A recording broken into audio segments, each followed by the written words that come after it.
ನಮಸ್ಕಾರ ವೀಕ್ಷಕರೇ, ಚಂದನ ವಾಹಿನಿಯ ಸಮಸ್ತ ವೀಕ್ಷಕರಿಗೆಲ್ಲ ಹಲೋ ಗೆಳೆಯರ ನೇರ ಫೋನಿನ್ ಕಾರ್ಯಕ್ರಮಕ್ಕೆ ಸ್ವಾಗತ. ನಾವು ಸಾಮಾನ್ಯವಾಗಿ ಕೋರ್ಟ್ ಕೇಸ್ ಅಂದ ಕೂಡಲೇ ನಮ್ಮಲ್ಲಿ ಬರೋ ಒಂದು ಭಾವನೆ ಏನಂದರೆ, ಯಾರಪ್ಪ ಕೋರ್ಟಿಗೆ ವರ್ಷಾನುಗಟ್ಟಲೆ ಅಲಿತಾರೆ, ಮತ್ತು ಅದಕ್ಕೋಸ್ಕರ ಎಷ್ಟು ಅಂತ ಹೇಳಿ ನಾವು ಹಣ ಎಲ್ಲ ಖರ್ಚು ಮಾಡಬೇಕಾಗತ್ತೆ. ಸೊ ಇದು ಒಂದೆರಡು ದಿನದಲ್ಲಿ ಮುಗಿಯೋ ಅಂಥ ಸಮಸ್ಯೆ ಅಲ್ಲ. ಹಾಗಾಗಿ ನಾವು ಯಾರು ಕೋರ್ಟಿಗೆ ಹೋಗೋದನ್ನು ಅತಿ ಹೆಚ್ಚು ಜನ ಪ್ರಿಫರ್ ಮಾಡೋದಿಲ್ಲ. ಆದರೆ ಇದಕ್ಕೆ ಅಂತ ಹೇಳಿ ಒಂದು ಪರ್ಯಾಯ ವ್ಯವಸ್ಥೆ ಇದೆ. ಆದಷ್ಟು ಬೇಗ ಮತ್ತು ನಿಮಗೆ ಕೈಗೆ ಎಟುಕುವ ರೀತಿಯಲ್ಲಿ ಒಂದು ಪರ್ಯಾಯ ವ್ಯವಸ್ಥೆಯನ್ನು ನಮ್ಮ ಸರ್ಕಾರ ಆಗಲಿ ಅಥವಾ ರಾಜ್ಯ ಕಾನೂನು ಸೇವೆಗಳ ಪ್ರಾಧಿಕಾರ ಆಗಲಿ ಕೂಡ ತಂದಿದೆ. ಅದೇನಂತ ಹೇಳಿದರೆ ಲೋಕ್ ಅದಾಲತ್, ಅಂದರೆ ತ್ವರಿತ ನ್ಯಾಯ ಖಚಿತ ಪರಿಹಾರ, ಈ ಲೋಕ್ ಅದಾಲತ್. ಇವತ್ತಿನ ಈ ಸಂಚಿಕೆಯ ವಿಶೇಷ ಅಂದರೆ ಈ ಲೋಕ್ ಅದಾಲತ್ನಲ್ಲಿ ಯಾವ ರೀತಿಯೆಲ್ಲ ಕೇಸ್ಗಳನ್ನ ನಡೆಸಲಾಗತ್ತೆ ಮತ್ತು ಇದರಲ್ಲಿ ಹೇಗೆ ನಿಮಗೆ ಪರಿಹಾರಗಳನ್ನ ಕೊಡಲಾಗತ್ತೆ, ಅದು ಎಷ್ಟು ಬೇಗ ಆಗತ್ತೆ ಅಂತ ಹೇಳಿ ನಮಗೆ ಇದ್ರ ಬಗ್ಗೆ ತಿಳಿಸ್ಕೊಡ್ಲಿಕ್ಕೆ ಅಂತ ಹೇಳಿ ಎಚ್ ಶಶಿಧರ್ ಶೆಟ್ಟಿ ಅವರು, ನ್ಯಾಯಾಧೀಶರು, ಜಿಲ್ಲಾ ಮತ್ತು ಸೆಷನ್ಸ್ ನ್ಯಾಯಾಲಯ ಮತ್ತು ಕರ್ನಾಟಕ ರಾಜ್ಯ ಕಾನೂನು ಸೇವೆಗಳ ಪ್ರಾಧಿಕಾರದ ಸದಸ್ಯ ಕಾರ್ಯದರ್ಶಿಗಳು ನಮ್ಮೊಂದಿಗಿದ್ದಾರೆ. ಸರ್, ನಿಮಗೆ ಕಾರ್ಯಕ್ರಮಕ್ಕೆ ಆತ್ಮೀಯವಾದ ಸ್ವಾಗತ. ಸರ್, ಶಶಿಧರ್ ಶೆಟ್ಟಿ ಅವರು ನ್ಯಾಯಾಧೀಶರು. ಇವರು 1900 ಮೂಲತಃ ಉಡುಪಿ ಜಿಲ್ಲೆಯವರಾಗಿದ್ದು, ಇವರು ನಂತರ ಪುಣೆ ವಿಶ್ವವಿದ್ಯಾಲಯದಿಂದ ಕಾನೂನಿನಲ್ಲಿ ಸ್ನಾತಕೋತ್ತರ ಪದವಿಯನ್ನು ಪಡೆದಿದ್ದಾರೆ. ಆ ನಂತರ ವಕೀಲ ವೃತ್ತಿಯನ್ನು ಆರಂಭಿಸಿದ್ದು, ನಂತರ 2003ರಲ್ಲಿ ಹಿರಿಯ ಸಿವಿಲ್ ನ್ಯಾಯಾಧೀಶರಾಗಿ ಆಯ್ಕೆಗೊಂಡಿರ್ತಾರೆ. ಅದಾದ ನಂತರ 2014ರಲ್ಲಿ ಶ್ರೀಯುತರು ಹಿರಿಯ ಸಿವಿಲ್ ನ್ಯಾಯಾಧೀಶರಾಗಿ ಉನ್ನತಿಯನ್ನು ಹೊಂದಿದ್ದು, ಆ ನಂತರ 2017ರಲ್ಲಿ ಡಿಸ್ಟ್ರಿಕ್ಟ್ ಮತ್ತು ಸೆಷನ್ ಜಡ್ಜ್ ಆಗಿ ಕೂಡ ಉನ್ನತಿಯನ್ನು ಹೊಂದಿರ್ತಾರೆ. ಮತ್ತು ಇವರು ಸರ್ವೋಚ್ಚ ನ್ಯಾಯಾಲಯದಲ್ಲಿ ಕೂಡ ರಿಜಿಸ್ಟ್ರಾರ್ ಆಗಿ ಕಾರ್ಯನಿರ್ವಹಿಸುವ ಅನುಭವವನ್ನು ಹೊಂದಿದ್ದು, ಪ್ರಸ್ತುತ ಸದಸ್ಯ ಕಾರ್ಯದರ್ಶಿಗಳು, ಕರ್ನಾಟಕ ರಾಜ್ಯ ಕಾನೂನು ಸೇವೆಗಳ ಪ್ರಾಧಿಕಾರ ಮತ್ತು ನ್ಯಾಯಾಧೀಶರು, ಜಿಲ್ಲಾ ಮತ್ತು ಸೆಷನ್ಸ್ ನ್ಯಾಯಾಲಯದಲ್ಲಿ ಕಾರ್ಯನಿರ್ವಹಿಸ್ತಿರ್ತಾರೆ. ಸರ್, ಇವಾಗ ಲೋಕ್ ಅದಾಲತ್ ಅಂತ ಹೇಳಿ ಈಗಾಗಲೇ ಆದಷ್ಟು ಜನಗಳಿಗೆ ಗೊತ್ತಿದೆ. ಆದರೆ ಇನ್ನೂ ಕೆಲವು ಜನಗಳಿಗೆ ಈ ಲೋಕ್ ಅದಾಲತ್ನ ಬಗ್ಗೆ ಯಾವುದೇ ರೀತಿಯಾದಂಥ ಜ್ಞಾನ ಇಲ್ಲ. ಹಾಗಾಗಿ ಈ ಲೋಕ್ ಅದಾಲತ್ ಅಂದರೆ ಏನು ಮತ್ತು ಇದನ್ನು ಯಾವ ಉದ್ದೇಶಕ್ಕೋಸ್ಕರ ಜಾರಿಗೆ ತರಲಾಯಿತು, ಇದು ಎಲ್ಲಿ ನಡೆಸಲಾಗತ್ತೆ ಸರ್? ಲೋಕ್ ಅದಾಲತ್ ಬಗ್ಗೆ ನಿಮ್ಮ ಚಂದನ ದೂರದರ್ಶನದ ಮೂಲಕ ನಾನು ಹಲವಾರು ಬಾರಿ ಜನರನ್ನು ಉದ್ದೇಶಿಸಿ ಈ ಬಗ್ಗೆ ಮಾತಾಡಿದ್ದೆ. ಪುನಃ ಈ ಒಂದು ವಿಷಯದ ಬಗ್ಗೆ ನಾನು ಪುನಃ ಯಾಕೆ ಬರ್ತಾ ಇದ್ದೀನಿ ಮತ್ತು ಆ ವಿಷಯವನ್ನು ಹೇಳ್ತಾ ಇದ್ದೀನಿ ಅಂತಂದರೆ, ಇದು ಬಹಳ ಅತ್ಯಂತ ಶೀಘ್ರವಾಗಿ ಯಾವುದೇ ಖರ್ಚಿಲ್ಲದೆ ಮತ್ತು ಜನರನ್ನು ಒಟ್ಟು ಬೆರೆಸ್ತಕ್ಕಂಥ ಒಂದು ವ್ಯವಸ್ಥೆ. ಸೊ ಲೋಕ್ ಅದಾಲತ್ ಮತ್ತು ಮೀಡಿಯೇಷನ್, ಮಧ್ಯಸ್ಥಿಕೆ, ಈ ಮೂಲಕ ಜನರು ಹೆಚ್ಚು ಕೇಸುಗಳನ್ನು ರಾಜಿ ಮಾಡಿಕೊಳ್ಬೇಕು. ನ್ಯಾಯಾಲಯದಲ್ಲಿ ವರ್ಷಾನುಗಟ್ಟಲೆ ಬಡ್ದಾಡ್ಕೊಂಡು ಹಣ ಖರ್ಚು ಮಾಡಿ ಸಮಯ ವ್ಯರ್ಥ ಮಾಡಿ ನೆಮ್ಮದಿಯನ್ನು ಹಾಳು ಮಾಡಿಕೊಂಡು, ಬಹುಶಃ ನೀವು ಒಂದು ತಾಲೂಕು ನ್ಯಾಯಾಲಯದಿಂದ ಸುಪ್ರೀಂ ಕೋರ್ಟಿಗೆ ಹೋಗಿ ಕೇಸನ್ನು ನಡೆಸೋದಾದರೆ ಒಂದು 20-25 ವರ್ಷ 30 ವರ್ಷ ಜೀವನದ ಅಮೂಲ್ಯ ಸಮಯವನ್ನು, ಹಣವನ್ನು, ಎಲ್ಲವನ್ನು ವ್ಯರ್ಥ ಮಾಡಬೇಕಾಗುತ್ತೆ. ಒಂದು ಜನ್ರೇಷನ್ ಅದರ ಬಗ್ಗೆ ಹೋರಾಟ ಮಾಡಬೇಕಾಗತ್ತೆ. ಆದರೆ ಈ ಲೋಕ್ ಅದಾಲತ್ ಮತ್ತು ಮಧ್ಯಸ್ಥಿಕೆ ಇದರಲ್ಲಿ ನೀವು ಇವತ್ತು ಒಂದು ಕೇಸನ್ನು ನೀವು ರಾಜಿ ಮಾಡಿಕೊಂಡ್ರೆ ಅದಕ್ಕೆ ಮೇಲ್ಮನವಿ ಇರೋದಿಲ್ಲ, ಆ ಕೇಸು ಅಲ್ಲೇ ಇತ್ಯರ್ಥ ಆಗುತ್ತೆ. ಸೊ ಇಂಥ ಒಂದು ಒಳ್ಳೆಯ ಒಂದು ಪ್ಲ್ಯಾಟ್ಫಾರ್ಮ್ ಅಂತಕ್ಕಂಥದ್ದು ಲೋಕ್ ಅದಾಲತ್ ಮತ್ತು ಮೀಡಿಯೇಷನ್. ಈ ಬಗ್ಗೆ ಹೆಚ್ಚಿನ ಜನರು ತಿಳ್ಕೊಳ್ಬೇಕು, ಅವರಿಗೆ ಮಾಹಿತಿ ಹೋಗಬೇಕು ಮತ್ತು ಜನರೇ ಸ್ವತಃ ಬಂದು ನ್ಯಾಯಾಲಯದಲ್ಲಿ ತಮ್ಮ ಕೇಸನ್ನು ಲೋಕ್ ಅದಾಲತಿಗೆ ಕಳಿಸಿ ಅಥವಾ ಮಧ್ಯಸ್ಥಿಕೆಗೆ ಕಳಿಸಿ ಅಂತ ನ್ಯಾಯಾಧೀಶರಲ್ಲಿ ಕೇಳ್ಕೊಳ್ಳೋದು ಅಥವಾ ಅವರ ವಕೀಲರ ಮೂಲಕ ನ್ಯಾಯಾಧೀಶರಲ್ಲಿ ಮನವಿ ಮಾಡಿಕೊಂಡು ತಮ್ಮ ಕೇಸನ್ನು ಶೀಘ್ರವಾಗಿ ಖರ್ಚು ಇಲ್ಲದೆ, ಯಾವುದೇ ಒಂದು ಮನಸ್ತಾಪ ಇಲ್ಲದೆ ಆ ಡಿಸ್ಪ್ಯೂಟನ್ನು, ಆ ಕಾನ್ಫ್ಲಿಕ್ಟ್ ಏನಿದೆ ಅದನ್ನು ಸಾಲ್ವ್ ಮಾಡ್ತಕ್ಕಂಥ ಒಂದು ವ್ಯವಸ್ಥೆ ಇದೆ. ಅದನ್ನು ಜನರು ಉಪಯೋಗಿಸಲಿ ಅಂತ ಹೇಳುವ ಉದ್ದೇಶದಿಂದ ನಾವು ಇದನ್ನು ಮಾಡ್ತಾಯಿದ್ದೇವೆ. ಸರ್ ಈಗ ಹೇಳಿದ್ರಿ ಲೋಕ್ ಅದಾಲತಲ್ಲಿ ಈಗ ನಾವು ನಮ್ಮ ವಕೀಲರ ಮೂಲಕ ಈಗ ಕೋರ್ಟಲ್ಲಿ ಏನು ಪ್ರಕರಣ ಇದೆ ಅದ್ರ ಮೂಲಕ ನಾವು ಲೋಕ್ ಅದಾಲತ್ಗೆ ಕೇಸ್ ಹೋಗ್ಬೇಕಂತ ಹೇಳಿ ಕೋರ್ಟ್ಗೆ ತಿಳಿಸ್ಬೇಕಂತ. ಇಲ್ಲಿ ಇನ್ನೊಂದು ಪ್ರಶ್ನೆ ಏನಂದರೆ ಸರ್, ಇದು ಕೋರ್ಟಲ್ಲಿರೋ ಈಗಾಗಲೇ ಪ್ರಕರಣ ದಾಖಲಾಗಿರುತ್ತೆ ಅಂಥ ಕೇಸ್ಗಳಿಗೆ ಮಾತ್ರ ಬರುತ್ತಾ, ಅಥವಾ ನಾವು ಪ್ರಕರಣ ಮಾಡ್ದೇನೆ ಕೂಡ ಲೋಕ್ ಅದಾಲತ್ಗೆ ಹೋಗಿ ನಾವು ನಮ್ಮ ಸಮಸ್ಯೆಯನ್ನು ಇತ್ಯರ್ಥ ಮಾಡ್ಕೊಳ್ಬೋದಾ ಅಂತ ಹೇಳಿ? ಇದು ಒಳ್ಳೆ ಪ್ರಶ್ನೆ. ಈಗ ಕೇಸುಗಳು ಪೆಂಡಿಂಗ್ ಕೇಸ್ ಅಂತ ಒಂದು ಗ್ರೂಪ್ ಇದೆ. ಅಂದರೆ ಕೇಸ್ ನ್ಯಾಯಾಲಯದಲ್ಲಿ ನೀವು ಆಲ್ರೆಡಿ ಹಾಕಿದ್ದೀರಿ, ಆ ಕೇಸು ಕೋರ್ಟ್ನಲ್ಲಿ ವಿಲೇವಾರಿಗೆ ಬಾಕಿ ಇದೆ. ಇನ್ನೊಂದು ಥರದ ಕೇಸ್ ಇರುತ್ತೆ, ಅದನ್ನು ಪ್ರೀ ಲಿಟಿಗೇಷನ್ ಕೇಸ್, ಅಂದರೆ ವ್ಯಾಜ್ಯ ಪೂರ್ವ ಪ್ರಕರಣಗಳು ಅಂತ ಹೇಳ್ತೀವಿ. ಅಂದರೆ ಕೋರ್ಟಿಗೆ ಕೇಸ್ ಬಂದಿರೋದಿಲ್ಲ, ಆದರೆ ಅಲ್ಲಿ ಒಂದು ಡಿಸ್ಪ್ಯೂಟ್ ಇದೆ, ಒಂದು ಪ್ರಾಬ್ಲಮ್ ಇದೆ. ಸೊ ಅವರು ಕೋರ್ಟಿಗೆ ಹೋಗಬೇಕು, ಕೋರ್ಟ್ನಲ್ಲಿ ಕೇಸ್ ಹಾಕಬೇಕಂತ ಅವರು ತಯಾರಿ ಮಾಡಿಕೊಂಡಿರ್ತಾರೆ. ಅಂತಹ ಕೇಸುಗಳನ್ನು ಸಹ ನಾವು ಇಲ್ಲಿ ಇತ್ಯರ್ಥ ಮಾಡುವ ಒಂದು ಒಳ್ಳೆಯ ವ್ಯವಸ್ಥೆ ಇದೆ. ಸೊ ಪೆಂಡಿಂಗ್ ಕೇಸ್ ಮತ್ತು ಪ್ರೀ ಲಿಟಿಗೇಷನ್ ಕೇಸ್ ಎರಡನ್ನೂ ಸಹ ನಮ್ಮ ಲೋಕ್ ಅದಾಲತ್ನಲ್ಲಿ ರಾಜಿ ಮಾಡ್ಕೊಳ್ಬೋದು. ಸರ್, ಈ ಪ್ರೀ ಲಿಟಿಗೇಷನ್ ಕೇಸ್ಗಳಿರುತ್ತಲ್ಲ, ಅಂದರೆ ಪ್ರೀ ಲಿಟಿಗೇಷನ್ ಪ್ರಾಸೆಸ್ ಅಂತ ಹೇಳಿ ಬಂದಿರುತ್ತೆ, ಇದು ಹೇಗಿರುತ್ತೆ ಸರ್? ಪ್ರೀ ಲಿಟಿಗೇಷನ್ ಕೇಸ್ ಅಂದರೆ ಯಾವುದೇ ಒಬ್ಬ ಪಕ್ಷಗಾರ ತನ್ನ ಕೇಸನ್ನು ಹಾಕಬೇಕು ಅಂತಂದರೆ ನಮ್ಮ ಜಿಲ್ಲಾ ಕಾನೂನು ಸೇವಾ ಪ್ರಾಧಿಕಾರದ ಕಚೇರಿಗಳು ಪ್ರತಿ ಜಿಲ್ಲೆಯಲ್ಲಿ ಜಿಲ್ಲಾ ನ್ಯಾಯಾಲಯದ ಆವರಣದಲ್ಲಿರ್ತದೆ. ಅಲ್ಲಿ ಹೋಗಿ ಅವರ ಒಂದು ಅರ್ಜಿಯನ್ನು ಕೊಟ್ಟು ಅವರ ಪ್ರಕರಣದ ಅದು ಯಾವುದೇ ಸಿವಿಲ್ ಪ್ರಕರಣ ಇರ್ಬೋದು, ಚೆಕ್ ಬೌನ್ಸ್ ಕೇಸ್ ಇರ್ಬೋದು, ಮೋಟರ್ ವೆಹಿಕಲ್ ಆಕ್ಸಿಡೆಂಟ್ ಕೇಸ್ ಇರ್ಬೋದು, ಯಾವುದೇ ಕೇಸ್ ಇರ್ಬೋದು, ಆ ಕೇಸಿನ ಅರ್ಜಿಯನ್ನು ಅಲ್ಲಿ ಕೊಟ್ಟರೆ ಅಲ್ಲಿ ಅದನ್ನು ನೋಂದಣಿ ಮಾಡಿಕೊಂಡು ಅಲ್ಲಿ ಇರುವ ನಮ್ಮ ಮೆಂಬರ್ ಸೆಕ್ರೆಟರಿ, ಸದಸ್ಯ ಕಾರ್ಯದರ್ಶಿ, ಜಿಲ್ಲಾ ಕಾನೂನು ಸೇವಾ ಪ್ರಾಧಿಕಾರ ಅವರು ಅದನ್ನು ಎದುರುದಾರರಿಗೆ ನೋಟಿಸನ್ನು ಕೊಟ್ಟು ಅವರನ್ನು ಅಲ್ಲಿ ಕರೆಸಿ ಅಲ್ಲಿ ಸಂಧಾನ ಮಾತುಕತೆಗಳಾಗ್ತವೆ. ಸೊ ಹೆಚ್ಚಿನ ಕೇಸ್ಗಳಲ್ಲಿ ಅದು ಮಾತುಕತೆ ಸಫಲ ಆಗಿ ಆ ಕೇಸು ಅಲ್ಲೇ ಇತ್ಯರ್ಥ ಆಗುತ್ತೆ. ಅವರು ಪುನಃ ಕೋರ್ಟಿಗೆ ಹೋಗುವ ವ್ಯವಸ್ಥೆನೇ ಇಲ್ಲ. ಸೊ ಅಲ್ಲೊಂದು ಅವಾರ್ಡನ್ನು ಮಾಡ್ತಾರೆ, ಅದರ ಪ್ರಕಾರ ಅವರು ರಾಜಿಯನ್ನು ಮಾಡ್ಕೊಳ್ಳಿಕ್ಕೆ ಒಂದು ವ್ಯವಸ್ಥೆ ಅದು ಪ್ರೀ ಲಿಟಿಗೇಷನ್ ಅನ್ನೋ ಪ್ರಾಸೆಸ್ಸಲ್ಲಿ. ಮತ್ತು ಇನ್ನೊಂದು ಏನಂದರೆ ಸರ್, ಈಗ ಕಮರ್ಷಿಯಲ್ ಕೋರ್ಟ್ ಆ್ಯಕ್ಟ್ ಪ್ರಕಾರ ಪ್ರೀ ಲಿಟಿಗೇಷನ್ ಪ್ರಾಸೆಸ್ನ ಒಂದು ಕಂಪಲ್ಸರಿಯಾಗಿ ಮಾಡಿದ್ದಾರೆ. ಅಂದರೆ ಕೋರ್ಟಿಗೆ ಪ್ರಕರಣ ಬರೋಕ್ಕೂ ಮುಂಚೆನೇ ಏನಾದರೂ ಇಬ್ಬರು ಪಾರ್ಟಿಗಳ ಮಧ್ಯೆ ಏನಾದರೂ ಒಂದು ಮೀಡಿಯೇಷನ್ ಅಥವಾ ಸಂಧಾನ ಆದರೆ ಅದು ಆಗಲಿ ಅನ್ನೋ ಉದ್ದೇಶದಿಂದ ಈ ಪ್ರೀ ಲಿಟಿಗೇಷನ್ ಪ್ರಾಸೆಸ್ನ ತಂದಿದ್ದಾರೆ. ಇದೇ ರೀತಿ ಈ ಸಿವಿಲ್ ಕೇಸ್ಗಳಿಗೂ ಕೂಡ ಏನಾದರೂ ಇದೆಯಾ ಸರ್? ಅಂದರೆ ಕಂಪಲ್ಸರಿ ಆ ಥರ ಏನಾದರೂ ಇದೆಯಾ, ಅಥವಾ ಇದು ಪಾರ್ಟಿಗಳ ಚಾಯ್ಸಾ ಅಂತ ಹೇಳಿ? Section 12A of commercial courts ಆ್ಯಕ್ಟಲ್ಲಿ ಇದು ಮ್ಯಾಂಡೇಟ್ರಿ ಮಾಡಿದ್ದಾರೆ. ತುರ್ತು ಆದೇಶವನ್ನು ಪಡೆಯುವ ಅವಶ್ಯಕತೆ ಇಲ್ಲದ ಸಂದರ್ಭದಲ್ಲಿ ನೀವು ಸಂಧಾನಕ್ಕೆ ಹೋಗಬೇಕಾಗಿದ್ದು, ಮಧ್ಯಸ್ಥಿಕೆ ಹೋಗಬೇಕಾಗಿದ್ದು ಅತ್ಯಂತ ಅವಶ್ಯಕ ಇರ್ತದೆ. ಸೊ ನೀವೊಂದು ದಾವೆಯನ್ನು ಹಾಕಬೇಕು, ಕಮರ್ಷಿಯಲ್ ಕೋರ್ಟ್ಸ್ ಆ್ಯಕ್ಟ್ ಪ್ರಕಾರ ಒಂದು ದಾವೆಯನ್ನು ಹಾಕಬೇಕಂತಂದರೆ ಮೊದಲು ನೀವು ಹೋಗಿ ಅಲ್ಲಿ ಸಂಧಾನಕ್ಕೆ ಅರ್ಜಿ ಸಲ್ಲಿಸಬೇಕು. ರಾಜಿ ಮಾತುಕತೆ ಮೂಲಕ ರಾಜಿ ಆಗದೇ ಇದ್ದ ಪಕ್ಷದಲ್ಲಿ ನಂತರ ಕೋರ್ಟಿಗೆ ಹೋಗುವಂಥದ್ದು. ಇನ್ನೊಂದು ನೀವು ಕೇಳಿದ ಹಾಗೆ ಸಿವಿಲ್ ಕೇಸ್ಗಳಲ್ಲಿ ಇತ್ತೀಚೆಗೆ ಕರ್ನಾಟಕ ಸರ್ಕಾರವು ಒಂದು ಅಮೆಂಡ್ಮೆಂಟ್ ಅಂತಂದಿದೆ, ಸೆಕ್ಷನ್ 89A ಅಂತ ಹೇಳ್ಕೊಂಡು ಒಂದು ಅಮೆಂಡ್ಮೆಂಟ್ ತಗೊಂಡು ಬಂದಿದ್ದಾರೆ. ಆ ಅಮೆಂಡ್ಮೆಂಟ್ ಪ್ರಕಾರ, ತಿದ್ದುಪಡಿ ಪ್ರಕಾರ ಕರ್ನಾಟಕ ರಾಜ್ಯದಲ್ಲಿ ಈಗ ಒಂದು ಸಿವಿಲ್ ವ್ಯಾಜ್ಯ ಇದೆ, ಆ ವ್ಯಾಜ್ಯವನ್ನು ಕೋರ್ಟಿಗೆ ಹಾಕುವ ಮೊದಲು ಅವರು ಈ ರಾಜಿ ಪ್ರಕ್ರಿಯೆ ಮೂಲಕ ಅದನ್ನು ಇತ್ಯರ್ಥ ಮಾಡ್ಕೊಳ್ಳಿಕ್ಕೆ ಪ್ರಯತ್ನ ಪಡಬೇಕು. ಸೊ ಅದು ಇತ್ಯರ್ಥ ಆಗಲಿಲ್ಲ ಅಂತಂದರೆ ದೆನ್ ಕೋರ್ಟಿಗೆ ಹೋಗಿ ಅಲ್ಲಿ ದಾವೆಯನ್ನು ಹಾಕ್ಬೋದು.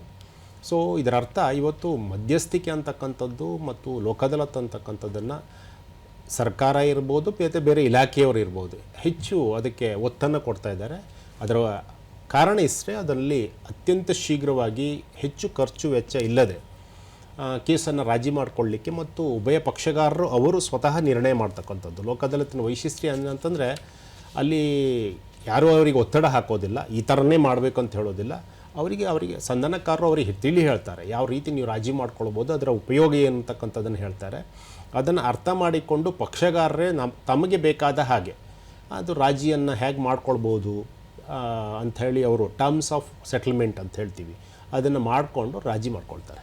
ಒಟ್ಟಾರೆಯಾಗಿ ಏನಂದರೆ ಕೇಸು ಕೋರ್ಟಿಗೆ ಅಲ್ಲಿ ಹೋಗಿ ಅಲ್ಲಿ ವರ್ಷಾನುಗಟ್ಟಲೆ ಇವರು ಪಾರ್ಟಿಗಳು ಕೋರ್ಟ್ ಅಟೆಂಡ್ ಆಗಿ ಕೇಸ್ ನಡೆಸೋದಕ್ಕಿಂತ ಇದು ಆದಷ್ಟು ಬೇಗ ಇಬ್ಬರು ಒಂದು ನಿರ್ಧಾರಕ್ಕೆ ಬಂದರೆ ಈ ಒಂದು ಲೋಕ್ ಅದಾಲತ್ ಅಥವಾ ಮೀಡಿಯೇಷನ್ನ ಮೂಲಕ ಹೇಗೆ ಪ್ರಕರಣನ ಬೇಗ ನಿಭಾಯಿಸ್ಕೊಳ್ಬೋದು ಅಂತ ಹೇಳಿ. ಮತ್ತು ಸರ್, ಈ ಲೋಕ್ ಅದಾಲತ್ಗೆ ಯಾವ ರೀತಿ ಎಲ್ಲ ಪ್ರಕರಣಗಳು, ಅಂದರೆ ಈಗ ಸಿವಿಲ್ ಹೇಳಿದ್ವಿ, ಕಮರ್ಷಿಯಲು, ಈ ಸಿವಿಲ್ ಕೇಸಸಲ್ಲಿ ಯಾವೆಲ್ಲ ಪ್ರಕರಣಗಳು ಬರುತ್ತೆ? ಸಿವಿಲ್ ಬಿಟ್ಟು ಬೇರೆ ಕೇಸ್ಗಳು ಕೂಡ ಲೋಕ್ ಅದಾಲತ್ಗೆ ಹೋಗ್ಬೋದಾ ಅಂತ? ಸಿವಿಲ್ನಲ್ಲಿ ನೀವು ಎಲ್ಲ ಥರದ ಸಿವಿಲ್ ವ್ಯಾಜ್ಯಗಳು, ಅದು ಪಾರ್ಟಿಷನ್ ಪಾಲು ವ್ಯಾಜ್ಯ ಇರ್ಬೋದು, ಫ್ಯಾಮಿಲಿ ಡಿಸ್ಪ್ಯೂಟ್ ಇರ್ಬೋದು, ಸ್ಪೆಸಿಫಿಕ್ ಪರ್ಫಾರ್ಮೆನ್ಸ್ ವ್ಯಾಜ್ಯಗಳಿರ್ಬೋದು, ಡಿಕ್ಲರೇಷನ್ ಇಂಜೆಕ್ಷನ್ ವ್ಯಾಜ್ಯ ಇರ್ಬೋದು, ಯಾವುದೇ ಥರದ ವ್ಯಾಜ್ಯಗಳನ್ನು ಅಲ್ಲಿ ಹಾಕ್ಲಿಕ್ಕೆ ಸಾಧ್ಯತೆ ಇದೆ. ಇನ್ನು ಕ್ರಿಮಿನಲ್ ಕೇಸ್ಗಳಲ್ಲಿ ನಾನ್ ಕಂಪೌಂಡಬಲ್ ಅಫೆನ್ಸ್ ಅಂದರೆ ಅತ್ಯಂತ ಹೀನಸ್ ಒಫೆನ್ಸ್ ಅಂತ ಹೇಳ್ತೀವಿ, ಅಂಥ ಒಫೆನ್ಸ್ಗಳನ್ನು ಹಾಕ್ಲಿಕ್ಕೆ ಬರೋದಿಲ್ಲ, ರಾಜಿ ಮಾಡ್ಕೊಳ್ಳಿಕ್ಕೆ ಬರೋದಿಲ್ಲ. ಫಾರ್ ಎಕ್ಸಾಂಪಲ್ ಮರ್ಡರ್ ಮಾಡಿರ್ತಾರೆ, ರೇಪ್ ಮಾಡಿರ್ತಾರೆ, ಡಕಾಯಿಟಿ ಮಾಡಿರ್ತಾರೆ, ಅದನ್ನು ರಾಜಿ ಮಾಡ್ಕೊಳ್ಳಿಕ್ಕಾಗಲ್ಲ. ಬಟ್ ಸಣ್ಣ ಪುಟ್ಟ ಅಪರಾಧಗಳು, ಹೊಡೆದಾಟ ಆಗಿರುತ್ತೆ, ಬೈದಾಟ ಆಗಿರುತ್ತೆ, ಅಂತಹ ಕೇಸುಗಳನ್ನು ರಾಜಿ ಮಾಡ್ಕೊಳ್ಳಿಕ್ಕೆ ಆಗುತ್ತೆ. ಅದೇ ಥರ ನಮ್ಮಲ್ಲಿ ಸುಮಾರು 4,43,000 ಒಟ್ಟು 23 ಲಕ್ಷ ಕೇಸಿದೆ. ಅದರಲ್ಲಿ ಕ್ರಿಮಿನಲ್ ಕೇಸ್ಗಳು 13 ಲಕ್ಷ ಚಿಲ್ಲರೆ ಇದೆ. ಅದರಲ್ಲಿ 4,43,000 ಕೇಸು ಬರೀ ಎನ್ಆಕ್ಟ್ ಕೇಸ್ ಇದೆ, ಚೆಕ್ ಬೌನ್ಸ್ ಕೇಸ್. ಸೊ ಇದು ಬಹಳ ಬಲ್ಕಿ ಅಂತ. I think 30% of the criminal pending litigation. So ಆ ಕೇಸು ಇದರಲ್ಲಿ ರಾಜಿ ಮಾಡ್ಕೊಳ್ಳಿಕ್ಕೆ ಅತ್ಯಂತ ಯೋಗ್ಯವಾದಂಥ ಒಂದು platform. Actually it is A civil. Generally earlier it was A civil dispute. Now it has been converted as A criminal case. But ಇದನ್ನು ರಾಜಿ ಮಾಡ್ಕೊಳ್ಳಿಕ್ಕೆ ವ್ಯವಸ್ಥೆ ಇದೆ. ಅಂದರೆ ಸಾಮಾನ್ಯವಾಗಿ ಏನಂತ ಹೇಳಿದ್ರೆ ಸಿವಿಲ್ ಪ್ರಕರಣಗಳಲ್ಲಿ ಎಲ್ಲ ರೀತಿಯ ಪ್ರಕರಣಗಳನ್ನ ಹೋಗ್ಬೋದು, ಆದರೆ ಕ್ರಿಮಿನಲ್ ಪ್ರಕರಣಗಳಲ್ಲಿ ಕೆಲವೊಂದು ಸೀರಿಯಸ್ ಅಫೆನ್ಸ್ ಏನಿರುತ್ತೆ ಅದನ್ನು ಬಿಟ್ಟು ಹೊರತುಪಡಿಸಿ ಸಾಮಾನ್ಯ ಪ್ರಕರಣಗಳಲ್ಲಿ ಆಗ್ಬೋದು. ಸರ್, ಇವಾಗ ಒಬ್ರು ಕಾಲರ್ ರೆಡಿ ಇದ್ದಾರೆ, ಅನಿಲ್ ಅಂತ ಹೇಳಿ ಕೋಲಾರದಿಂದ. ಹಲೋ ಹಲೋ ಹಲೋ ಹಾಂ, ಅನಿಲ್ ಅವರೇ ನಮಸ್ತೆ. ಮೇಡಮ್, ಅದೇ ನಮ್ಮ ತಾತ ಅವ್ರಿಗೆ 5 ಜನ ಮಕ್ಕಳಿದ್ರು. ಓಕೆ. 3 ಗಂಟೆ 2 ಹೆಣ್ಣು. ನಮ್ಮ ತಾಯಿಯವ್ರು ಭಾಗ ಕೊಡ್ತಿದ್ರೆ ಅವ್ರು 3 ಜನನೇ ನಮ್ಮ ಮಾವದಿರು ತಾತ ಮಾಡ್ಕೊಂತಿದ್ದಾರೆ. ಇವಾಗ OS ಹಾಕ್ತಿದ್ದಾರೆ ಮೇಡಮ್. ಇವಾಗ ಒರಿಜಿನಲ್ ದುಡ್ಡು ಹಾಕ್ತೀವಿ ನಾವು. ಮೊನ್ನೆ ಎಲ್ಲ ಹಿಯರಿಂಗ್ ಎಲ್ಲ ಇತ್ತು. ಬಟ್ ಅವ್ರೇನಾದ್ರೆ ಸೆಮೆನ್ಸ್ ಎಲ್ಲ ಜಾರಿ ಮಾಡಿದ್ರೆ ಅವ್ರು ಯಾವ್ದು ತಗೊಂತ ಇಲ್ಲ. ಮೊನ್ನೆ ಕೇಸ್ಗೂ ಬಂದಿಲ್ಲ, ಎಕ್ಸ್ಪರ್ಟಿ ಮಾಡಿದ್ದಾರೆ ಅವ್ರನ್ನ. ಅವರು ಒರಿಜಿನಲ್ ಇದ್ದಾರೆ ಮೇಡಮ್. ಇವಾಗ ಬಾಡಿಗೆ ಎಲ್ಲ ತಿಂತಾ ಇದಾರೆ. ಅದಕ್ಕೆ ನಾವು ಬರಲ್ಲ, ಅದೇನ್ ಮಾಡ್ತೀರಾ ಮಾಡ್ಕೊಡಿ ಅಂತ ಅವರು ರಾಜ್ಯ ಸಂಧಾನಕ್ಕೆಲ್ಲ ಬರ್ತಾ ಇಲ್ಲ ಮೇಡಮ್. ಈ ಬಾಡಿಗೆ ದುಡ್ಡನ್ನ ಕೇಸ್ ನಡೆಸ್ತೀವಿ ಅಂತಾರೆ. ನಾವು ನಮ್ಮ ತಾಯಿಯವ್ರ ರೀತಿ ಬಂದ್ಬಿಟ್ಟಿದೆ ಮದುವೆ ಆಗಿ. ಅವ್ರು 3 ಜನ ಮಾತ್ರ ವೈಜಾರಲ್ಲಿ ಅನುಭವಿಸ್ತಿದ್ದಾರೆ. ಅವ್ರು ಲೋಕದಕ್ಕೆಲ್ಲ ಬರೋದು. ಓಕೆ, ನಮಸ್ಕಾರ ಅನಿಲ್ ಅವರೇ. ತಮ್ಮ ಪ್ರಶ್ನೆ ಅರ್ಥ ಆಯಿತು. ಬಟ್ ಲೋಕ್ ಅದಾಲತ್ ಅಂದರೆ ಅಲ್ಲಿ ಇಬ್ಬರು ಪಕ್ಷಗಾರರು ಬೇಕೇ ಬೇಕು. ಒಬ್ಬ ಪಕ್ಷಗಾರರು ಬಂದು ರಾಜಿ ಮಾಡ್ಕೊಳ್ಳಿಕ್ಕೆ ಬರೋದಿಲ್ಲ. ರಾಜಿ ಅಂದರೆ ಕೋರ್ಟ್ನಲ್ಲಿ ಎಕ್ಸ್ಪರ್ಟೇ ಆರ್ಡರ್ ಮಾಡ್ಬೋದು, ಎಕ್ಸ್ಪರ್ಟೇ ಡಿಕ್ರಿ ಮಾಡ್ಬೋದು, ತೀರ್ಪು ಮಾಡ್ಬೋದು. ಆದರೆ ಲೋಕ್ ಅದಾಲತ್ ಅಥವಾ ಮಧ್ಯಸ್ಥಿಕೆಯಲ್ಲಿ ಉಭಯ ಪಕ್ಷಗಾರರ ಭಾಗವಹಿಸಿಕೆ ಭಾಳ ಮುಖ್ಯ. ನೀವು ನಿಮ್ಮ ಕೇಸಿನಲ್ಲಿ ಈಗ ಎದುರುದಾರ ಏನಿದ್ದಾರೆ ಅವರಿಗೆ ಮನವೊಲಿಸಿ ಅಥವಾ ಅವರ ವಕೀಲರಿಗೆ ಹೇಳಿ ನೀವು ಆ ಕೇಸನ್ನು ರಾಜಿ ಮಾಡ್ಕೊಳ್ಳಿಕ್ಕೆ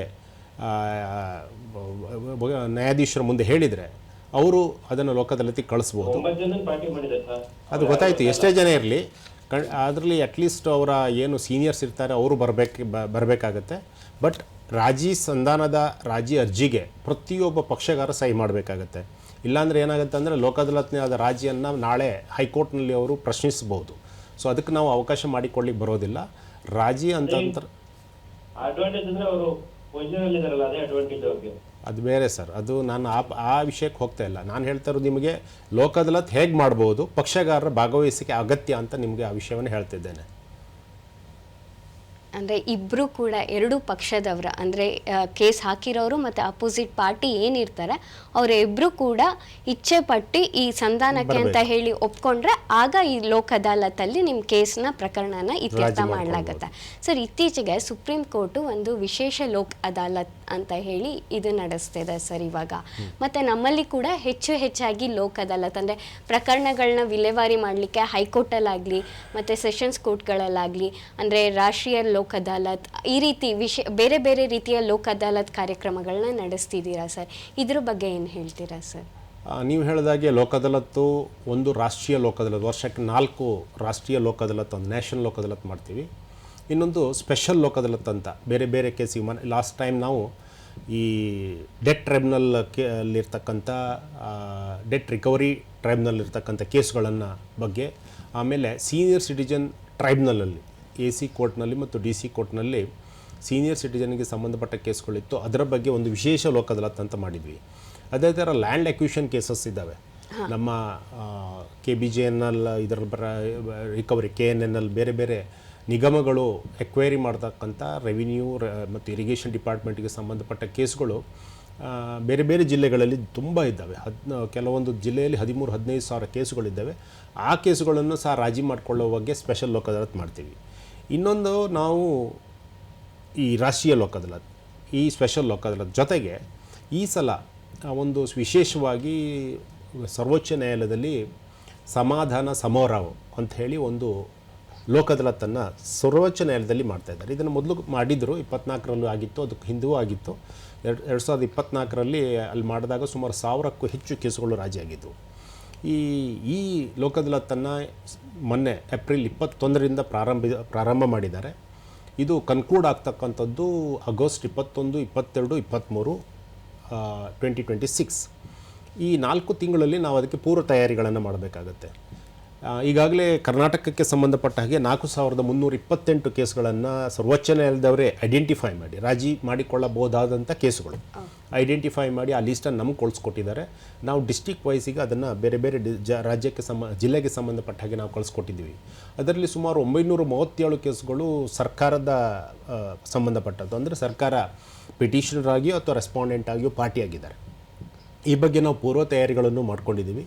ಈಗಾಗಲೇ ನಮ್ಮ ಗೌರವಾನ್ವಿತ ನ್ಯಾಯಮೂರ್ತಿ Anu Sivaraman, executive chairman state legal service authority, ಮತ್ತು ಗೌರವಾನ್ವಿತ ನ್ಯಾಯಮೂರ್ತಿ Devadas, chairman of high court legal service committee, ಇವರು ಪತ್ರಿಕಾ ಮಾಧ್ಯಮದವರೊಂದಿಗೆ ಟಿ ವಿ ಮಾಧ್ಯಮದ ಮಾತುಕತೆ ಮಾಡಿ ಜನರಿಗೆ ಜಾಸ್ತಿ ಈ ಬಗ್ಗೆ ತಿಳಿಸಿ ಅಂಥೇಳಿ ಅವರನ್ನು ಉದ್ದೇಶಿಸಿ ಮಾತಾಡಿದ್ದಾರೆ.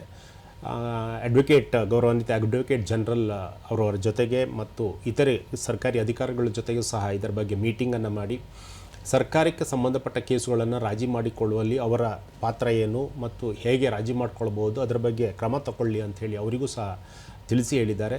ನಮ್ಮ ಎಲ್ಲ ಜಿಲ್ಲೆಯ ಪ್ರಧಾನ ಜಿಲ್ಲಾ ನ್ಯಾಯಾಧೀಶರು ಮತ್ತು ನಮ್ಮ ಜಿಲ್ಲಾ ಕಾನೂನು ಸೇವೆ ಪ್ರಾಧಿಕಾರದ ಸೆಕ್ರೆಟರಿ ಇವರುಗಳನ್ನು ಸಹ ಮೀಟಿಂಗ್ ಮಾಡಿ ಅವರ ಜೊತೆಗೂ ಸಹ ಮಾತುಕತೆ ಆಡಿ ಅವರಿಗೂ ಸಹ ವಿಷಯವನ್ನು ಹೇಳಿ ಯಾವ ರೀತಿ ಇದರಲ್ಲಿ ಸ್ಟೆಪ್ಸ್ಗಳನ್ನು ತೆಗೆದುಕೊಳ್ಬೇಕಂತಕ್ಕಂಥ ವಿಷಯವನ್ನು ಹೇಳಿ ಅವರಿಗೆ ಪ್ಲ್ಯಾನ್ ಆಫ್ ಆ್ಯಕ್ಷನ್ ಅದ್ರ ಬಗ್ಗೆಯೂ ನಾವು ಎಲ್ಲರಿಗೂ ಹೇಳಿ ಕಳಿಸಿದ್ದೀವಿ. ಸೊ ಸಮಾಧಾನ ಸಮಾರೋಹದ ಉದ್ದೇಶ ಇಷ್ಟೇ. ಸುಮಾರು ಸರ್ವೋಚ್ಚ ನ್ಯಾಯಾಲಯದಲ್ಲಿ 80,000 ಹತ್ರ ಕೇಸ್ ಇದ್ದಾವೆ. ಅದರಲ್ಲಿ 43,000 ಕೇಸ್ಗಳನ್ನು ಈ ಸಲ ಅಂದರೆ ಬೇರೆ ಬೇರೆ ರಾಜ್ಯಕ್ಕೆ ನಾನು ಹೇಳ್ತಾ ಇರೋದು 43,000 ಕೇಸಸ್ ಆಲ್ರೆಡಿ ಇನ್ನೂ ಮಾಡ್ತಾ ಇದ್ದಾರೆ, ಪ್ರಕ್ರಿಯೆ ಆಗ್ತಾಯಿದೆ. ಕೇಸುಗಳನ್ನು ಐಡೆಂಟಿಫೈ ಮಾಡಿದ್ದಾರೆ. ಅದರಲ್ಲಿ 4,329 ಕೇಸುಗಳು ನಮ್ಮ ಕರ್ನಾಟಕ ರಾಜ್ಯದ್ದು. ಸೊ ಆ ರೀತಿ ಮಾಡೋದ್ರಿಂದ ಸರ್ವೋಚ್ಚ ನ್ಯಾಯಾಲಯದಲ್ಲಿ ಈಗಾಗಲೇ, ಯಾಕಂದರೆ ಸರ್ವೋಚ್ಚ ನ್ಯಾಯಾಲಯದಲ್ಲಿ ನಿಮ್ಮ ಕೇಸ್ ಬರಬೇಕಂತಂದ್ರೆ ತುಂಬ ಹೊತ್ತು ಕ್ಯೂ ಅಲ್ಲಿ ವೆಯ್ಟ್ ಮಾಡಬೇಕಾಗುತ್ತೆ. ಹಳೆ ಕೇಸ್ಗಳಿದ್ದಾವೆ, ಅದನ್ನು ತೆಗೆದುಕೊಳ್ಳುವಾಗ ಈ ಹೊಸ ಕೇಸ್ಗಳು ಆಟೋಮೆಟಿಕ್ಕಾಗಿ ಹಿಂದೆ ಹೋಗ್ತದೆ. ಸೊ ಒಂದು ಜನರಿಗೆ, ಒಂದು ಕಕ್ಷಿಗಾರರಿಗೆ ಒಂದು ಅವಕಾಶ, ಅತ್ಯಂತ ಶೀಘ್ರವಾಗಿ ತಮ್ಮ ಕೇಸ್ಗಳನ್ನು ರಾಜಿ ಮಾಡಿಕೊಳ್ಳಿಕ್ಕೆ ಸರ್ವೋಚ್ಚ ನ್ಯಾಯಾಲಯದಲ್ಲಿ ಇದ್ದರೂ ಸಹ ಒಂದು ಅವಕಾಶ ಸಿಗುತ್ತೆ. ಸಾಮಾನ್ಯವಾಗಿ ಆ ಥರ ಅವಕಾಶ ಸಿಗೋದಿಲ್ಲ. ಸೊ ನನ್ನ ಒಂದು ಕಳಕಳಿಯ ಮನವಿ ಪ್ರತಿಯೊಬ್ಬ ಕಕ್ಷಿಗಾರರಿಗೆ, ಇದು ಕೇವಲ 4,328 ಕೇಸ್ ಮಾತ್ರ ಅಲ್ಲ, ಇದು ಆಲ್ರೆಡಿ ಐಡೆಂಟಿಫೈ ಆಗಿದ್ದು.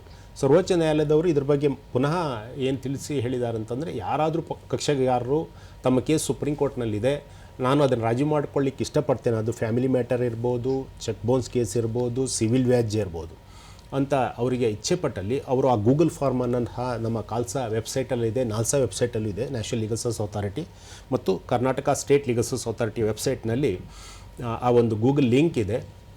ಅಲ್ಲಿ ತಮ್ಮ ವಿವರವನ್ನು, ಹೆಸರನ್ನು, ತಮ್ಮ ಕೇಸಿನ ನಂಬರನ್ನು ಹಾಕಿದರೆ ಆ ಕೇಸನ್ನು ಸಹ ಅದನ್ನು ಐಡೆಂಟಿಫೈ ಮಾಡಿ ತೊಗೊಳ್ತಾರೆ. ಅದನ್ನು ಸಹ ರಾಜಿ ಮಾಡ್ಕೊಳ್ಳಿಕ್ಕೆ ವ್ಯವಸ್ಥೆ ಮಾಡ್ಬೋದು. ಸರ್, ಇವಾಗ ಕಾಲರ್ ಒಬ್ಬರು ರೆಡಿ ಇದ್ದಾರೆ, ಸೋಮಶೇಖರ್ ಅಂತ ಹೇಳಿ. Hello hello. ಹಾಂ ಸರ್, ಹೇಳಿ ಸೋಮಶೇಖರ್ ಅವರೇ. ಹಲೋ, ಹೇಳಿ ಸರ್, ಕೇಳಿಸ್ತಿದೆ. ಹೇಳಿ, ನಿಮ್ಮ ಪ್ರಶ್ನೆ ಏನಂತ ಹೇಳಿ ಸರ್. ಮೇಡಮ್ ನಮ್ದು ಒಂದು ಸಿವಿಲ್ ಡಿಸ್ಟ್ರಿಬ್ಯೂಟ್ ಇದೆ. ಓಕೆ. ನಮ್ದು 5 ಜನ ಮಕ್ಕಳಿದ್ದೀವಿ, ನಾವು ಅಣ್ಣ ತಮ್ಮಂದಿರು. ಸರಿ. ಅವರು ಹೇಳಿ. ಹಲೋ, ಕೇಳಿಸ್ತಿದೆ ಅಲ್ವಾ? ವಿಭಾಗ ಮಾಡ್ಕೊಂಡಿದ್ದೀವಿ. ಹಾಂ, ಅದು ಕೋರ್ಟ್ ಮುಖಾಂತರ ಕಾನೂನು ಪ್ರಕಾರ ಮಾಡೋಣ ಅಂತ ಮಾಡಿದ್ವಿ. ಆಯಿತು. ಅಲ್ಲಿಗೆ ಬೇರೆ ಒಬ್ರು ಯಾರೋ ಬೇರೆ ಪಾರ್ಟಿ, ಥರ್ಡ್ ಪಾರ್ಟಿ ಬಂದು ಕೇಸ್ ಹಾಕ್ಬಿಟ್ಟು ಅದು ಕೇಸ್ ಕ್ಲೋಸ್ ಮಾಡ್ತಿದ್ದಾನೆ. ಓಕೆ, ಅಂದರೆ ನಿಮ್ಮ ಕೇಸ್ ಈಗ ಆಲ್ರೆಡಿ ನೀವು ಏನಂತ ಹೇಳಿದ್ರೆ ನಿಮ್ಮಲ್ಲಿ ಅದನ್ನು ಮಾಡ್ಕೊಳ್ಬೇಕಂತ ಹೇಳಿ ಕೇಸ್ ಪ್ರಕರಣ ದಾಖಲು ಮಾಡಿದರೆ, ಆದರೆ 3ನೇ ವ್ಯಕ್ತಿ ಬಂದು ಈ ಕೇಸಲ್ಲಿ ತಕರಾರು ಹಾಕಿದ್ದಾರೆ ಅಂತ ಹೇಳಿ. ಅದಕ್ಕೂ ಅವನಿಗೂ ನಮಗೂ ಯಾವುದೇ ರೀತಿ ಸಂಬಂಧ ಇಲ್ಲ. ಓಕೆ. ಸೋಮಶೇಖರ್ ಅವರೇ, ತಮ್ಮ ಪ್ರಶ್ನೆ ನೇರವಾಗಿ ಲೋಕ ಅದಾಲತಿಗೆ ಸಂಬಂಧಪಟ್ಟದ್ದಲ್ಲ. ಅದು ಕಾನೂನಿನಲ್ಲಿ ಅರ್ಜಿಯನ್ನು ಹಾಕಿದ್ದಿದ್ದರೆ ಅದು ನ್ಯಾಯಾಧೀಶರು ಉಭಯ ಪಕ್ಷಗಾರರ ಆರ್ಗ್ಯುಮೆಂಟನ್ನು ಕೇಳಿ ಆದೇಶ ಮಾಡಬೇಕಾಗತ್ತೆ. ಅವರು ಆ ಕೇಸ್ನಲ್ಲಿ ಪಕ್ಷಗಾರ ಆಗಬೇಕೋ ಬೇಡವೋ ಅಂಥೇಳಿ. ಅದು ನಿಮ್ಮ ಕೇಸಿನ ವಿವರಣೆ ನಮ್ಗೆ ಗೊತ್ತಿಲ್ಲ. ಸೊ ಲೋಕ ಅದಾಲತ್ಗೆ ಸಂಬಂಧಪಟ್ಟ ಪ್ರಶ್ನೆಗಳನ್ನು ಮಾತ್ರ ಕೇಳಿ. ನಾವಿಲ್ಲಿ ಲೋಕ ಅದಾಲತ್ ಬಗ್ಗೆ ಮಾತ್ರ ಹೇಳ್ತೀವಿ. ನಿಮ್ಮ ಕೇಸು ಪೆಂಡಿಂಗ್ ಇರುವ ಕೇಸಿನ ಬಗ್ಗೆ ಇಲ್ಲಿ ನಾವು ಹೇಳಲಿಕ್ಕೆ ಬರೋದಿಲ್ಲ. ದಯವಿಟ್ಟು ಆ ಪ್ರಶ್ನೆಗಳನ್ನ ಕೇಳಬೇಡಿ.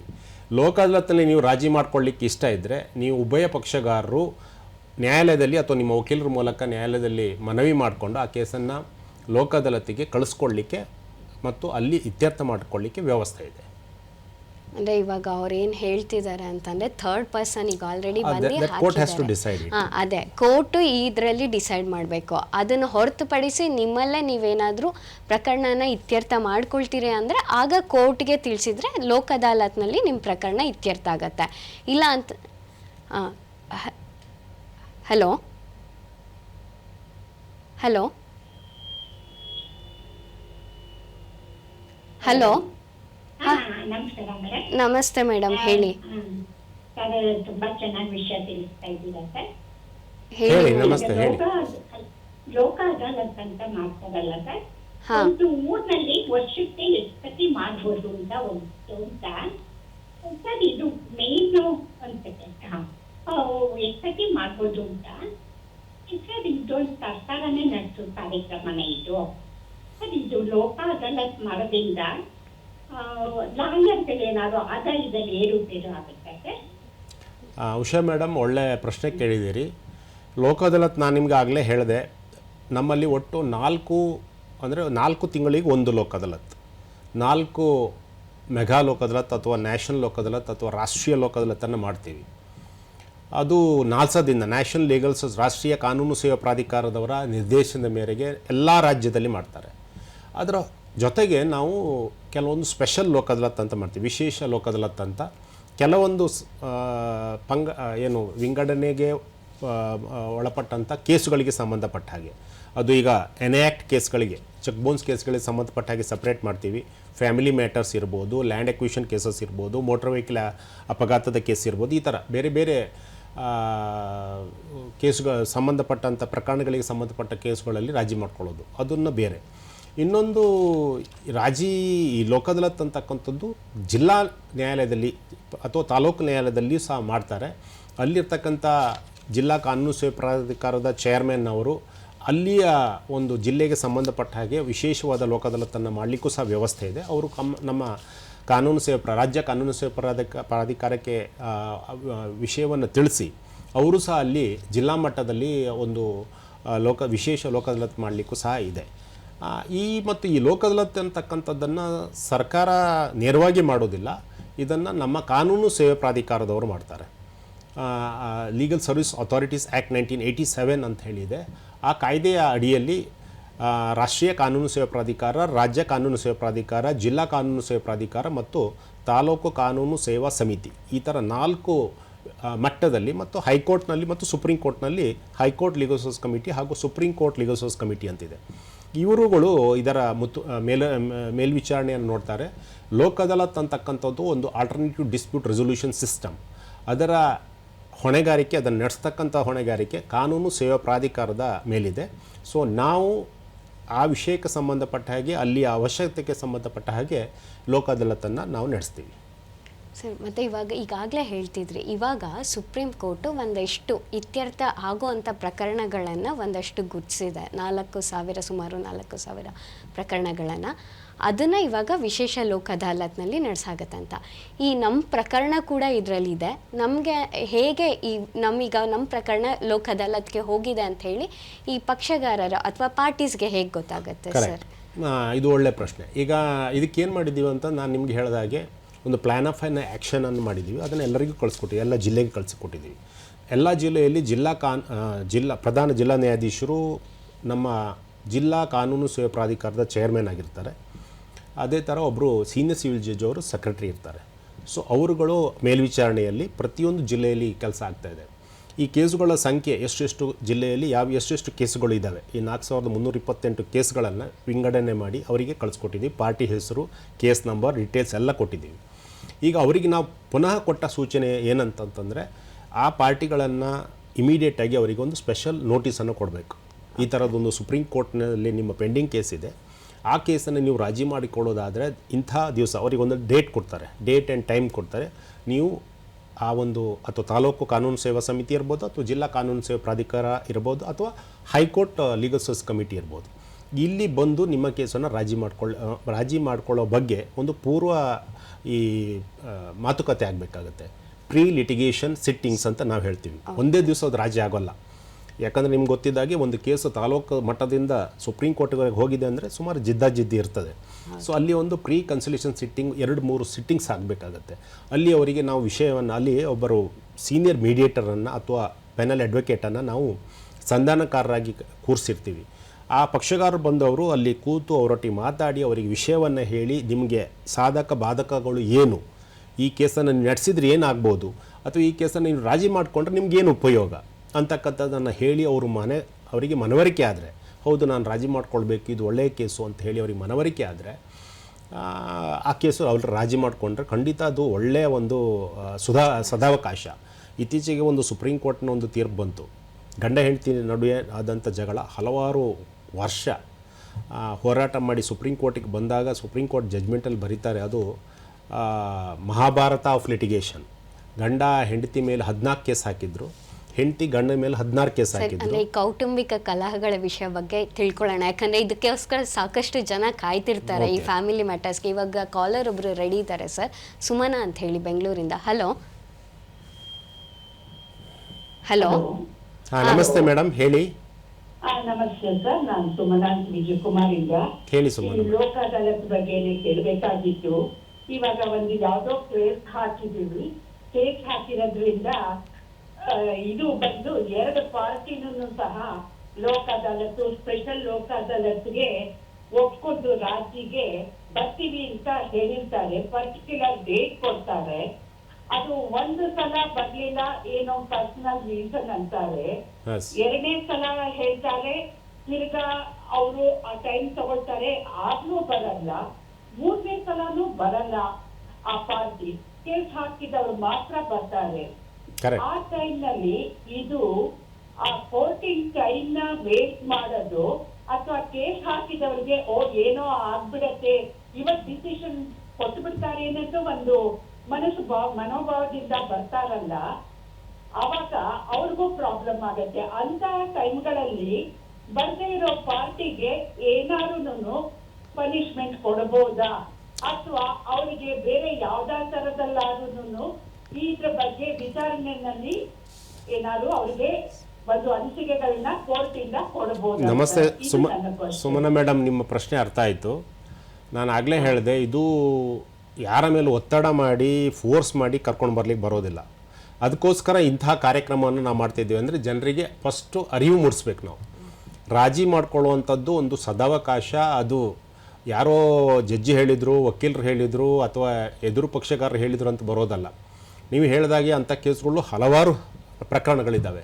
ಅತ್ಯಂತ ಸ್ಮಾಲ್ ಅಂದರೆ ಸಣ್ಣ ವಿಷಯಗಳಲ್ಲಿ ಯುಗೋ ಇಟ್ಕೊಂಡು ಒಂದು ಜಿದ್ದಾಜಿದ್ದಿ ಮಾಡಿ ನಾನು ಕೋರ್ಟ್ನಲ್ಲೇ ನನಗೆ ಆದೇಶ ಬರಲಿ ಅಂತ ಕಾಯುವವರಿದ್ದಾರೆ. ನನ್ನ ಪ್ರಕಾರ ಕೋರ್ಟ್ನಲ್ಲಿರುವ ಕೇಸ್ಗಳಲ್ಲಿ ಒಂದು 60% ಕೇಸ್ಗಳನ್ನು ರಾಜಿ, 60ಕ್ಕಿಂತ ಹೆಚ್ಚು ಅಥವಾ 70% ಕೇಸ್ಗಳನ್ನು ರಾಜಿ ಮೂಲಕ ಸಿಂಪಲಾಗಿ ನಾವು ಅದನ್ನು ಇತ್ಯರ್ಥ ಮಾಡ್ಕೊಳ್ಬೋದು. ರಾಜಿ ಮೂಲಕ ಇತ್ಯರ್ಥ ಆಗುವಂಥ ಕೇಸುಗಳಲ್ಲೂ ಸಹ ಕೆಲವೊಂದು ಸಲ ಪಕ್ಷಗಾರರು ಬೇರೆ ಬೇರೆ ಕಾರಣಗಳಿಂದ ಅವ್ರಿಗೆ ಬೇರೆ ಯಾರೋ ಹೇಳಿರ್ಬೋದು, ಯಾಕೆ ರಾಜಿ ಮಾಡ್ಕೊಳ್ತೀಯಾ, ಸುಮ್ಮನೆ ಕೋರ್ಟಲ್ಲಿ ಇದು ಮಾಡೋ ನಿಂಗೆ ಚಾನ್ಸ್ ಇದೆ ಅಂತ ಹೇಳ್ಬೋದು, ಅಥವಾ ಬೇರೆ ಏನೋ ವಿಷಯ ಇರ್ಬೋದು.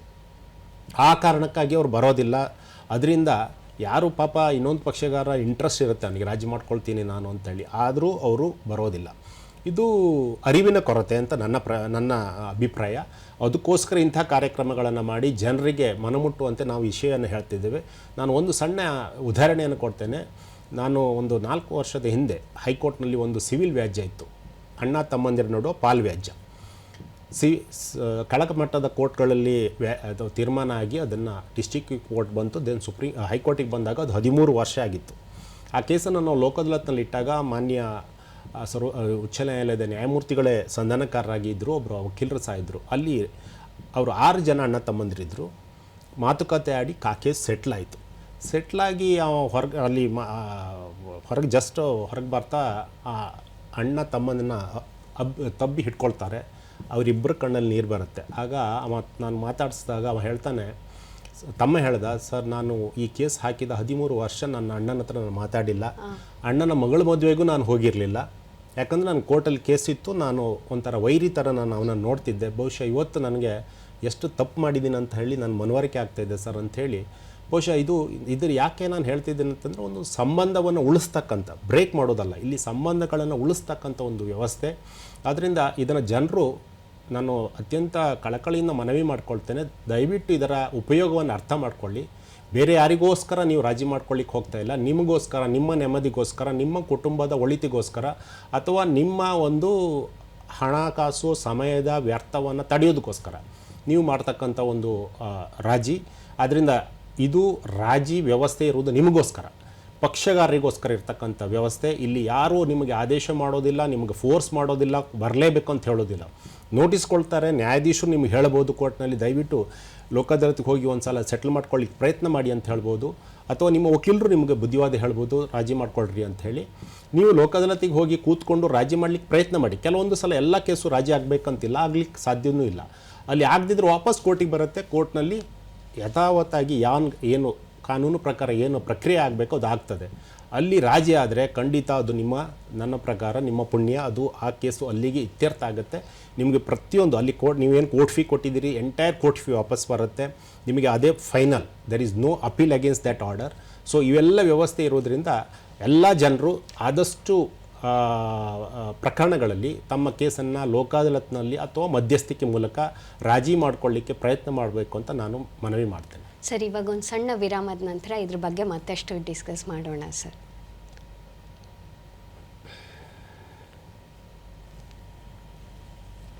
ಇದು ಇಲ್ಲ, ಮಕ್ಕಳಿಗೆ ಮನೆಯೇ ಮೊದಲ ಪಾಠಶಾಲೆಯಂತೆ. ಪಾಠಕ್ಕಷ್ಟೇ ಅಲ್ಲ, ಪಾಕಕ್ಕೂ ಮನೆಯೇ ಮೊದಲ ಶಾಲೆ. ನಿಮಗೆ ಬೇಕಾದ್ರೆ ನೀವು ಮೆಣಸಿನಕಾಯಿ ಹಾಕೊಳ್ಬೋದು, ನಮಗೆ ಖಾರ ಆಗುತ್ತೆ ಅಂತ ನಾನು ಹಚ್ಕೊಳ್ತೀನಿ. ಆಹಾ, ಎಂಥ ರುಚಿಯಲ್ಲಿ ಇದೇ ಮೊದಲ ಬಾರಿಗೆ. ಹೇಗೆ ಕ್ರಿಯೇಟಿವ್ ಆಗಿರಬೇಕು ಅಡುಗೆ ಕಲ್ತ್ಕೊಳ್ಳೋದ್ರ ಮೂಲಕ ಅಂತ ತಿಳಿಸ್ಕೊಟ್ಟಿದ್ದಾನೆ. ಆಡೋ ವಯಸ್ಸಲ್ಲಿ ಅಡುಗೆ ಮಾಡೋ ಪುಟಾಣಿ ಪೋರನ ಪಾಕ ಪ್ರಾವೀಣ್ಯತೆ. ಪುಟ್ಟ ಕೈಗಳಿಂದ ತಟ್ಟಿದ ರೊಟ್ಟಿ, ಬ್ರೆಡ್ ಇಂದ ಮಾಡಿದ ಪಿಜ್ಜಾ.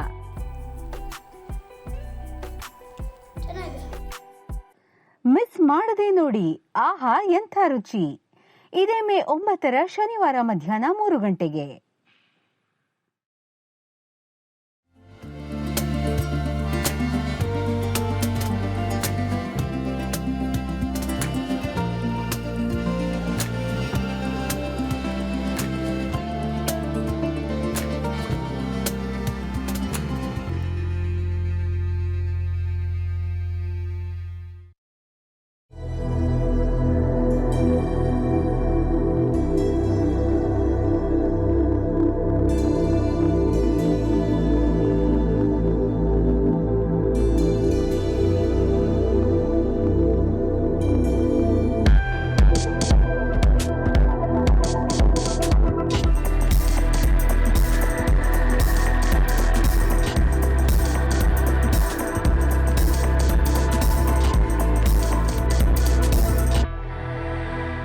ಸಂಪೂರ್ಣ ಸ್ವಾಸ್ಥ್ಯಕ್ಕಾಗಿ ಯೋಗ ವೀಕ್ಷಿಸಿ ಪ್ರತಿದಿನ ಬೆಳಿಗ್ಗೆ 6:45ಕ್ಕೆ ನಿಮ್ಮ ನೆಚ್ಚಿನ ಚಂದನ ವಾಹಿನಿಯಲ್ಲಿ. ಸಣ್ಣ ವಿರಾಮದ ನಂತರ ಮತ್ತೆ ಕಾರ್ಯಕ್ರಮದಲ್ಲಿ ಸರ್, ಈಗ ನೀವು ಈಗಾಗಲೇ ಈ ವಿಶೇಷ ಲೋಕ್ ಅದಾಲತ್ ಆಗಲಿ ಮತ್ತು ಲೋಕ್ ಅದಾಲತ್ನಲ್ಲಿ ಈ ಫ್ಯಾಮಿಲಿ ಕೌಟುಂಬಿಕ ಕಲಹಗಳ ಪ್ರಕರಣಗಳ ಬಗ್ಗೆ ಹೇಳ್ತಿದ್ರೆ, ಇದು ಸಾಕಷ್ಟು ಹೆಚ್ಚು ಜನಗಳು ಇದೇ ವಿಷಯಕ್ಕೋಸ್ಕರ ಕಾಯ್ತಿರ್ತಾರೆ. ಈ ಕೌಟುಂಬಿಕ ಕಲಹಗಳ ಪ್ರಕರಣಗಳು ಏನಿರುತ್ತೆ ಅಲ್ಲ ಸರ್, ಇದರಲ್ಲಿ ಯಾವ್ಯಾವ ರೀತಿ ಪ್ರಕರಣಗಳು ಇದಕ್ಕೆ ಲೋಕ್ ಅದಾಲತ್ನಲ್ಲಿ ಸೆಟಲ್ ಮಾಡ್ಕೋಬೋದು ಅಥವಾ ಅಲ್ಲಿ ಹೋಗುತ್ತೆ? ಮತ್ತು ನಾ ಕೇಳಿದ ಹಾಗೆ ಡಿವೋರ್ಸ್ ಪ್ರಕರಣ ಏನಿರುತ್ತೆ ಅದು ಲೋಕ್ ಅದಾಲತ್ನಲ್ಲಿ ಸೆಟ್ಲ್ ಮಾಡೋದು ಸ್ವಲ್ಪ ಅದರ ವ್ಯಾಪ್ತಿಯಿಂದ ಹೊರ ಇರುತ್ತೆ ಅಂತ ಹೇಳ್ತಾರೆ. ಡೈವೋರ್ಸ್ ಕೇಸ್ ಮಾಡ್ಲಿಕ್ಕೆ ಬರೋದಿಲ್ಲ, ಇಟ್ಸ್ ಎ ಬ್ಯಾನ್. ಬಟ್ ಮಧ್ಯಸ್ಥಿಕೆ ಮಾಡ್ಬೋದು. ಮಧ್ಯಸ್ಥಿಕೆಗೆ ನಾವು ಈ ಕೌಟುಂಬಿಕ ಕಲಹ ಪ್ರಕರಣಗಳನ್ನು ಹೆಚ್ಚಾಗಿ ನಾವು ಮಧ್ಯಸ್ಥಿಕೆಗೆ ರೆಫರ್ ಮಾಡಲಿಕ್ಕೆ ಹೇಳ್ತೀವಿ. ಈವನ್ ಲೋಕ್ ಅದಾಲತ್ನಲ್ಲಿ ಜೀವನಾಂಶಕ್ಕೆ ಹಾಕಿದ ಕೇಸ್ಗಳಿರ್ಬೋದು, ಅವರ ರೆಸ್ಟಿಟ್ಯೂಷನ್ ಆಫ್ ಕಾಂಜುಗಲ್ ರೈಟ್ಸ್ ಬಗ್ಗೆ ಹಾಕಿದ ಪ್ರಕರಣಗಳು ಇದ್ದಿರ್ಬೋದು ಅಂತ, ಅಥವಾ ಗಂಡ ಹೆಂಡತಿ ನಡುವೆ ಬೇರೆ ಯಾವುದೋ ಪ್ರಕರಣ. ಈಗ ಒಂದು ಕೇಸ್ ಅಂತಂದ್ರೆ ಒಂದು ಗಂಡ ಹೆಂಡತಿ ನಡುವೆ ಒಂದು ಡಿಸ್ಪ್ಯೂಟ್ ಬಂದರೆ ಅದು ಒಂದು 7-8 ಕೇಸ್ಗಳು ಬಿದ್ದುಬಿಡ್ತವೆ. ಚೈಲ್ಡ್ ಕಸ್ಟಡಿ 498A ಬೀಳುತ್ತೆ, ಚೈಲ್ಡ್ ಕಸ್ಟಡಿ ಬೀಳುತ್ತೆ, ಡೊಮೆಸ್ಟಿಕ್ ವೈಲೆನ್ಸ್ ಇರುತ್ತೆ, ಮೇಂಟೆನೆನ್ಸ್ ಹಾಕಿರ್ತಾರೆ. ಸೊ ಈ ಥರ 6-7 ಪ್ರಕರಣಗಳು. ನಾ ಈಗ ಅದೇ ಉದಾಹರಣೆ ಹೇಳ್ತಿದ್ದೆ. ಸುಪ್ರೀಂ ಕೋರ್ಟ್ ಹೋದ ಒಂದು ವ್ಯಾಜ್ಯದಲ್ಲಿ ಗಂಡ ಹೆಂಡತಿ ವಿರುದ್ಧ 14 ಕೇಸ್ ಹಾಕಿದ್ದ, ಹೆಂಡತಿ ಗಂಡನ ವಿರುದ್ಧ 16 ಕೇಸ್ ಹಾಕಿದ್ರು, ಮತ್ತು ಸಂಬಂಧಿಕರ ಅಂದರೆ ಅವರವರ ಸಂಬಂಧಿಕರ ನೋಡಿ ಒಟ್ಟು 4 ಕೇಸು. ಈ ಥರ ಒಂದು ಕೇಸುಗಳ ಒಂದು ದೊಡ್ಡ ಮಹಾಭಾರತವೇ ಇತ್ತಂತ ಅದು ಸುಪ್ರೀಂ ಕೋರ್ಟ್ನವರು ಮೆನ್ಷನ್ ಮಾಡ್ತಾರೆ. ಸೊ ಅಲ್ಲಿ ಅದು ಆಮೇಲೆ ಅದನ್ನು ಆದೇಶ ಆಗುತ್ತೆ. ಸೊ ಎಷ್ಟೋ ಕೇಸುಗಳು ಕೌಟುಂಬಿಕ ಪ್ರಕರಣಗಳು ಉದಾಹರಣೆಗೆ ಬೆಂಗಳೂರಿನಲ್ಲಿ ಸುಮಾರು ದಿವಸಕ್ಕೆ 95 ಕೇಸುಗಳು ಹೊಸದಾಗಿ ಕೇಸು ರಿಜಿಸ್ಟರ್ ಆಗ್ತವೆ. ಪ್ರತಿದಿನ ನೀವು ರಾಜ್ಯದಲ್ಲಿ ಲೆಕ್ಕ ತಗೊಂಡ್ರೆ ದಿವಸಕ್ಕೆ ಮೋಸ 300-400 ಕೇಸ್ ಬೀಳ್ತಾ ಇರ್ಬೋದು. ಸೊ ಈ ಪ್ರಕರಣಗಳನ್ನು ನನ್ನ ಪ್ರಕಾರ ಲೋಕ ಅದಾಲತ್ ಅಥವಾ ಮಧ್ಯಸ್ಥಿಕೆ ಎರಡು ಇದು ಪ್ಲ್ಯಾಟ್ಫಾರ್ಮ್ ಚೆನ್ನಾಗಿದೆ. ಅದರಲ್ಲಿ ರಾಜಿ ಮಾಡಿಕೊಳ್ಳಿಕ್ಕೆ ಅತ್ಯಂತ ಸೂಕ್ತವಾದಂಥ ಕೇಸುಗಳು. ಯಾಕಂದರೆ ಗಂಡ ಹೆಂಡತಿಯ ಕೌಟುಂಬಿಕ ಕಲಹಗಳು ಇರ್ತವೆ. ಕೊನೆಯದಾಗಿ ಒಂದು ಮಗುವಿನ ಒಂದು ರಕ್ಷಣೆ, ಆ ಮಗುವಿನ ಜೀವನ, ಮಗುವಿನ ಭವಿಷ್ಯ ಇರ್ತದೆ. ಇದನ್ನು ನಾವು ಅವರಿಗೆ ಹೇಳಬೇಕು. ಗಂಡ ಹೆಂಡತಿ ಯಾವುದೋ ಒಂದು ಜಗಳದಲ್ಲಿ ಈಗೋ ಇರ್ಬೋದು ಅಥವಾ ಅವರ ಸೆಲ್ಫ್ ಇದಿರ್ಬೋದು, ಅದರಲ್ಲಿ ಗಲಾಟೆ ಆಗ್ತವೆ. ಸಣ್ಣ ಸಣ್ಣ ವಿಚಾರ ಗಲಾಟೆ ಆಗ್ತವೆ. ನೀವು ಅದನ್ನು ಕೇಳಿದರೆ ಬಹುಶಃ ಮೀಡಿಯೇಟರ್ಸ್ ನೀವು ಅವ್ರಿಗೆ ತುಂಬ ಗೊತ್ತಾಗುತ್ತೆ. ಮೀಡಿಯೇಟರ್ಸ್ ಮಾತಾಡಿದಾಗ ಅವ್ರ ಹತ್ರ ಮಾತಾಡಿದರೆ ನಿಮಗೆ ಆಶ್ಚರ್ಯ ಅನಿಸುತ್ತೆ, ಈ ಕಾರಣಕ್ಕಾಗಿ ಡೈವರ್ಸ್ ಆಗಿದೆಯಾ, ಡೈವರ್ಸಿಗೆ ಬಂದಿದ್ದಾರಾ ಅಂತ.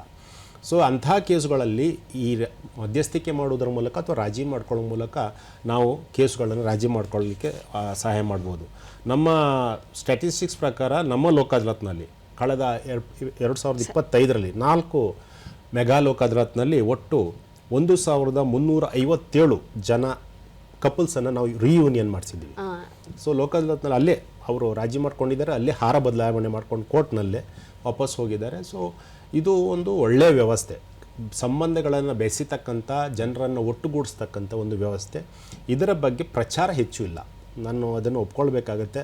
ಅದು ನಮ್ಮ ಕಾನೂನು ಸೇವಾ ಪ್ರಾಧಿಕಾರದ ಮತ್ತು ಎಲ್ಲ ಮಾಧ್ಯಮದವರ ಒಂದು ಜವಾಬ್ದಾರಿ ಅಂತ ನಾನು ಹೇಳ್ತಾ ಇರ್ತೇನೆ. ಯಾಕಂದರೆ ಸರ್, ಅಂದರೆ ಈ ಕ್ಯಾಂಪೇನ್ ಬಗ್ಗೆ, ಅಂದರೆ ಈಗ ಲೋಕ್ ಅದಾಲತ್ ಏನಿದೆ ಇದರ ಅವೇರ್ನೆಸ್ ಬಗ್ಗೆ ಮತ್ತಷ್ಟು ತಿಳಿಸೋ ಇದ್ದಿದೆ ಸರ್. ಈಗ ಒಬ್ರು ಕಾಲರ್ ರೆಡಿ ಇದ್ದಾರೆ, ಬಾಬುರಾವ್ ಕುಲಕರ್ಣಿ ಅಂತ. ಹಲೋ ಹಲೋ, ನಮಸ್ಕಾರ. ನಮಸ್ತೆ, ಹೇಳಿ ಸರ್. ವಿಜಯಪುರದ ಬಾಬುರಾವ್ ಕುಲಕರ್ಣಿ ಅಂತ. ಆಯ್ತು, ಹೇಳಿ ಸರ್. ಇಂದು ಅನೇಕ ಈ ಡೈವರ್ಸ್ ಕೇಸ್ಗಳಲ್ಲಿ ತೀರ್ಪುಗಳು ಹೆಚ್ಚಾಗಿ ಮಹಿಳೆಯರ ಪರವಾಗಿ ಬರ್ತೀವಿ ಅಂತ ಒಂದು ಆಪಾದನೆ ಇದೆ. ಮತ್ತು ಅನೇಕ ವಿವಾಹಿತ ಮಹಿಳೆಯರು ಡೈವರ್ಸ್ ಪಡೆಯುವ ದುರುದ್ದೇಶದಿಂದ ಡೈವರ್ಸ್ ಪಡೆದು ಗಂಡನ ಆಸೆಯಲ್ಲಿ ಪಾಲ್ಗೊಳ್ಳುವುದು ಜಗಳ ಮಾಡ್ತಾ ಇರ್ತಾರೆ. ಇದ್ರ ಬಗ್ಗೆ ನ್ಯಾಯಾಲಯ ಒಂದು ನಿಖರವಾದಂತ ಒಂದು ಸಂಶೋಧನೆ ಮಾಡಿ ತಪ್ಪಿತಸ್ಥರ ವಿರುದ್ಧ ಒಂದು ತೀವ್ರ ಕ್ರಮ ಕೈಗೊಳ್ಳಬೇಕು ಅಂತ. ಬಾಬುರಾವ್ ಕುಲಕರ್ಣಿ ಅವರೇ, ಪುನಃ ಈ ಪ್ರಶ್ನೆ ನನ್ನ ಪ್ರಕಾರ ಈ ಲೋಕ ಅದಾಲತಿಗೆ ನೇರವಾಗಿ ಸಂಬಂಧಿಸಿದ್ದಲ್ಲ. ಆ ಕೇಸು ಅವರು ಬೇಕಂತಲೇ ಹಾಕಿದ್ದಾರಾ, ತೊಂದರೆ ಕೊಡ್ಲಿಕ್ಕೆ ಹಾಕಿದ್ದಾರಾ, ಅದು ಬೇರೆ ವಿಷಯ. ಅದು ಕೋರ್ಟ್ನಲ್ಲಿ ತೀರ್ಮಾನ ಆಗಬೇಕಾಗತ್ತೆ.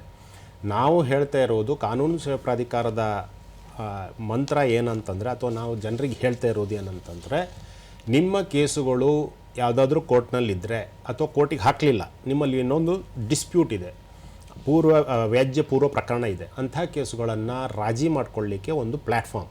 ನೀವು ಲೋಕ ಅದಾಲತ್ ಯಾವತ್ತು ನಮ್ಮ ಲೋಕ ಅದಾಲತ್ ನಡೀತದೆ.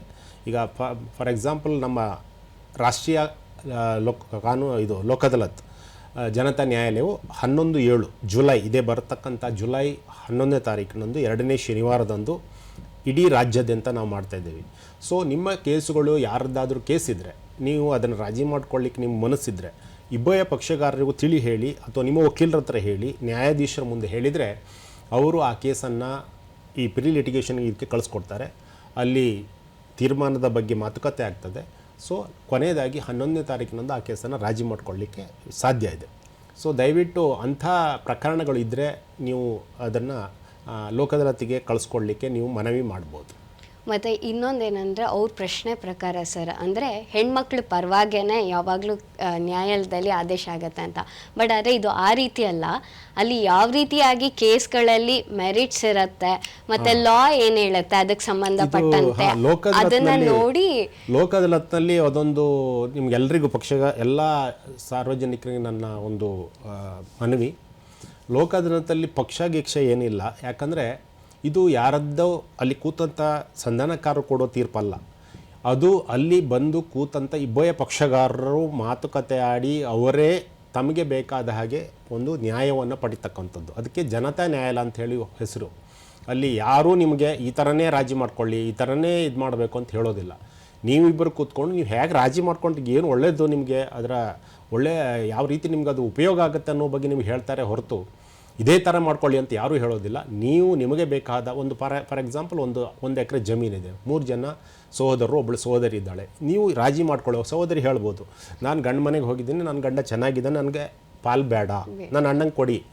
ಅವಳು ಹೇಳ್ಬೋದು, ಬಿಟ್ಕೊಡ್ಬೋದು, ಅದು ರಾಜಿ ಆಗ್ಬೋದು. ಇಲ್ಲ ಒಬ್ಬ ಸಹೋದರ ಹೇಳ್ಬೋದು, ಇಲ್ಲ ನನಗೆ ಬೇಡ, ನಾನು ಒಳ್ಳೆ ರೀತಿಯಲ್ಲಿದ್ದೇನೆ, ನನ್ನ ತಂಗಿ ಕಷ್ಟದಲ್ಲಿದ್ದಾಳೆ, ನನ್ನ ಪಾಲನ್ನು ಅವಳಿಗೆ ಕೊಡ್ತೀನಿ ಅಂಥೇಳಿ ಅವನು ಹೇಳ್ಬೋದು. ಈ ಥರ ಇದು ಬಹಳ ಇದು ಖಾಲಿ ನಾನು ಅದಕ್ಕೆ ಹೇಳಿದ್ದು, ನ್ಯಾಯಾಲಯದಲ್ಲಿ ನ್ಯಾಯಾಧೀಶರು ಎವಿಡೆನ್ಸನ್ನು ನೋಡಿ, ಸಾಕ್ಷಿಗಳನ್ನು ನೋಡಿ ಒಂದು ಆದೇಶ ಮಾಡ್ತಾರೆ. ಅದು ನ್ಯಾಯದ ಪ್ರಕಾರ ಆ ಚೌಕಟ್ಟಿನಲ್ಲೇ ಇರಬೇಕಾಗತ್ತೆ. ಇಲ್ಲಿ ನೀವು ಚೌಕಟ್ಟನ್ನು ಹೊರತಾಗಿಯೂ ನ್ಯಾಯವನ್ನು ಕೊಡಲಿಕ್ಕೆ ಸಾಧ್ಯತೆ ಇದೆ. ಚೌಕಟ್ಟಿನ ಒಳಗೆ ಇರಬೇಕಂತಿಲ್ಲ. ಅದು ಅಫ್ಕೋರ್ಸ್ ನ್ಯಾಯವೇ ಇರಬೇಕು, ಅದು ಬೇರೆ. ಈಗ ಯಾವುದೋ ಒಂದು ಕಾನೂನು ಪ್ರಕಾರ ಮಾಡಲಿಕ್ಕಾಗಿದ್ದನ್ನು ಇಲ್ಲಿ ಮಾಡಲಿಕ್ಕೆ ಬರೋದಿಲ್ಲ. ಬಟ್ ಆ ಪಕ್ಷಗಾರರಿಗೆ ಯಾವ ರೀತಿ ಅವರ ಮನಸ್ಸಿಗೆ ಬೇಕಾದ ಹಾಗೆ ರಾಜಿ ಮಾಡ್ಕೊಳ್ಳಿಕ್ಕೆ ಒಂದು ವ್ಯವಸ್ಥೆ ಏನಿದ್ರೆ ಅದು ಲೋಕ ಅದಾಲತ್ ಅಥವಾ ಮಧ್ಯಸ್ಥಿಕೆ.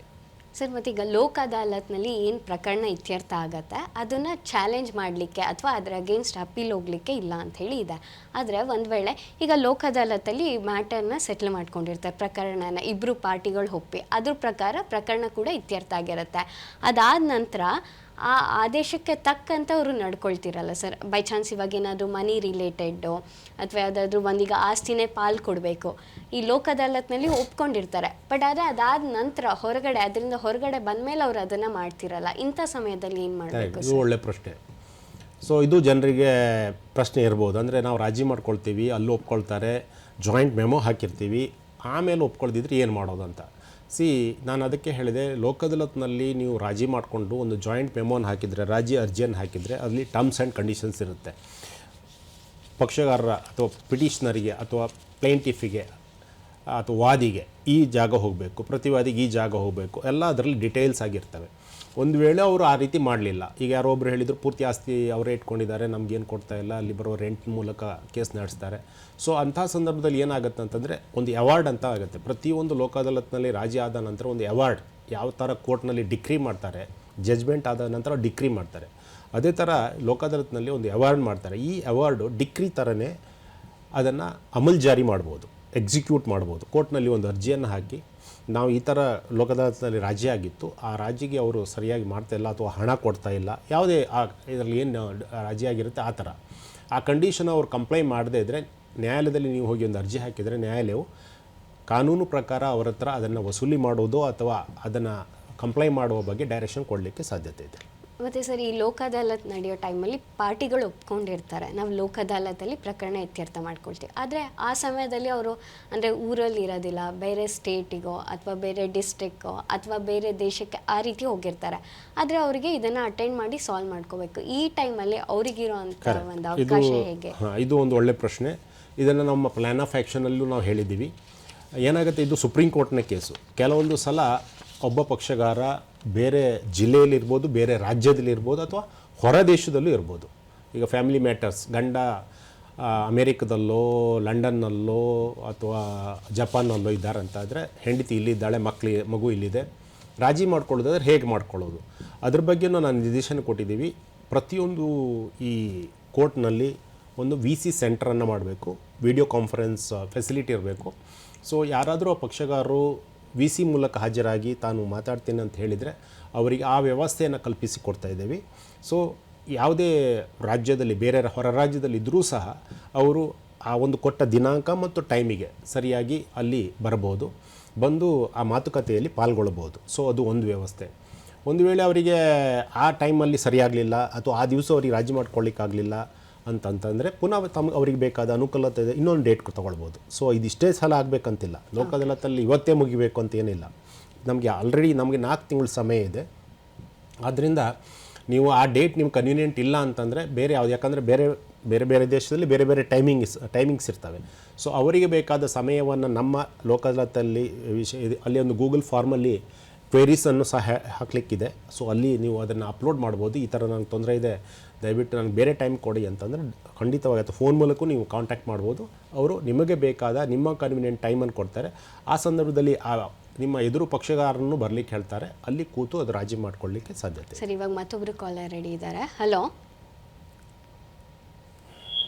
Hello hello. ಹಾಂ ಸರ್, ಹೇಳಿ. ನಮಸ್ತೆ ಮೇಡಮ್. ನಮಸ್ತೆ ಸರ್, ಹೇಳಿ. ಬಿಡದಿದ್ದ ಆಯ್ತು ಸರ್, ಹೇಳಿ ವೀರಭದ್ರ ಅವರೇ. ತುಂಬಾ ಧನ್ಯವಾದಗಳು ತಮ್ಮ ಕಾರ್ಯಕ್ರಮಕ್ಕೆ ಮತ್ತೆ ಚಂದನ ವಾಹಿನಿಗೆ ಲೋಕ ಅದಾಲತ್ ಬಗ್ಗೆ ತುಂಬಾ ಮಾಹಿತಿ ನೀಡ್ತಾ ಇದ್ದೀರಾ. ಎಲ್ಲರಿಗೂ ಮತ್ತೆ ಸಿಬ್ಬಂದಿ ವರ್ಗಕ್ಕೂ ಧನ್ಯವಾದಗಳು. ಏನಂದ್ರೆ ಈ ತಾಲೂಕ್ ಮಟ್ಟದಲ್ಲಿ, ಜಿಲ್ಲಾ ಮಟ್ಟದಲ್ಲಿ ಆತರ ಏನಾದ್ರೂ ವ್ಯವಸ್ಥೆ ಇದೆಯಾ ಮಾಡೋದಕ್ಕೆ ಲೋಕ ಅದಾಲತ್, ಅಥವಾ ಒಂದೇ ಮಟ್ಟದಲ್ಲಿ ಮಾಡ್ತಾರಾ ಇಲ್ಲ ರಾಜ್ಯ ಮಟ್ಟದಲ್ಲಿ ಮಾತ್ರ ಇರುತ್ತಾ? ಅದ್ರ ಬಗ್ಗೆ ನಿಮ್ಗೆ ಲೋಕ ಅದಾಲತ್ತಲ್ಲಿ ತೀರ್ಮಾನ ಆದಂತವು ಅಕಸ್ಮಾತ್ ಆಗದೆ ಇದ್ರೆ ಏನ್ ಮಾಡ್ತಾರೆ, ಅದ್ರ ಬಗ್ಗೆ ಮಾಹಿತಿ ಬೇಕಾಗಿದೆ. ವೀರಭದ್ರಯ್ಯರವರೇ, ನಿಮ್ಮ ಪ್ರಥಮ ಪ್ರಶ್ನೆಗೆ ಉತ್ತರ ಇದೆ. ಈ ಒಂದು ಲೋಕ ಅದಾಲತ್ತು ಸುಪ್ರೀಂ ಕೋರ್ಟ್ ಕೇಸು ಆಗಿದ್ರೂ ಸಹ ಅದನ್ನು ರಾಜಿ ಮಾಡ್ಕೊಳ್ಳಿಕ್ಕೆ ನೀವು ಸುಪ್ರೀಂ ಕೋರ್ಟಿಗೆ ಹೋಗಬೇಕಾದ ಅವಶ್ಯಕತೆ ಇಲ್ಲ. ಇದನ್ನು ನೀವು ನಿಮ್ಮ ತಾಲೂಕು ಮಟ್ಟದಲ್ಲಿ ಪಕ್ಷಗಾರ ಇದ್ದರೆ, ಅವರ ಮನೆ ಒಂದು ತಾಲೂಕಿನಲ್ಲಿದ್ದರೆ ಆ ತಾಲೂಕು ಕೋರ್ಟ್ನಲ್ಲಿ ಆ ವ್ಯವಸ್ಥೆ ಇದೆ. ಇಲ್ಲ ಜಿಲ್ಲಾ ಕೋರ್ಟ್ನ ವ್ಯಾಪ್ತಿಯಲ್ಲಿ ನೀವು ವಾಸ ಮಾಡ್ಕೊಂಡಿದ್ರೆ ಜಿಲ್ಲಾ ಕೋರ್ಟಿಗೆ ಹೋಗ್ಬೋದು. ಇಲ್ಲ ನೀವು ಬೆಂಗಳೂರಿನಲ್ಲಿದ್ದೀರಿ, ಹೈಕೋರ್ಟಿಗೆ ಬರ್ಬೋದು. ಸೊ ಎಲ್ಲಿ ನಿಮಗೆ ಅನುಕೂಲ ಇದೆ ಅಲ್ಲೇ ನೀವು ಅದನ್ನು ರಾಜಿ ಮಾಡ್ಕೊಳ್ಳಿಕ್ಕೆ, ಮಾತುಕತೆ ಆಡಲಿಕ್ಕೆ. ಇದು ರಾಜಿ ಅಂದರೆ ಒಂದು ದಿವಸದಲ್ಲಿ ಆಗೋದಲ್ಲ. ನಾನು ಆಗಲೇ ಹೇಳಿದ ಹಾಗೆ ಅದಕ್ಕೆ ಪ್ರೀ ಕನ್ಸುಲೇಷನ್ ಸಿಟ್ಟಿಂಗ್ ಅಂತ ಹೇಳ್ತೀವಿ. ಅಂದರೆ ವ್ಯಾಜ್ಯಪೂರ್ವವಾಗಿ ಒಂದು ಸಂಧಾನ ಒಂದು ಪ್ರಕ್ರಿಯೆ ಇರುತ್ತೆ.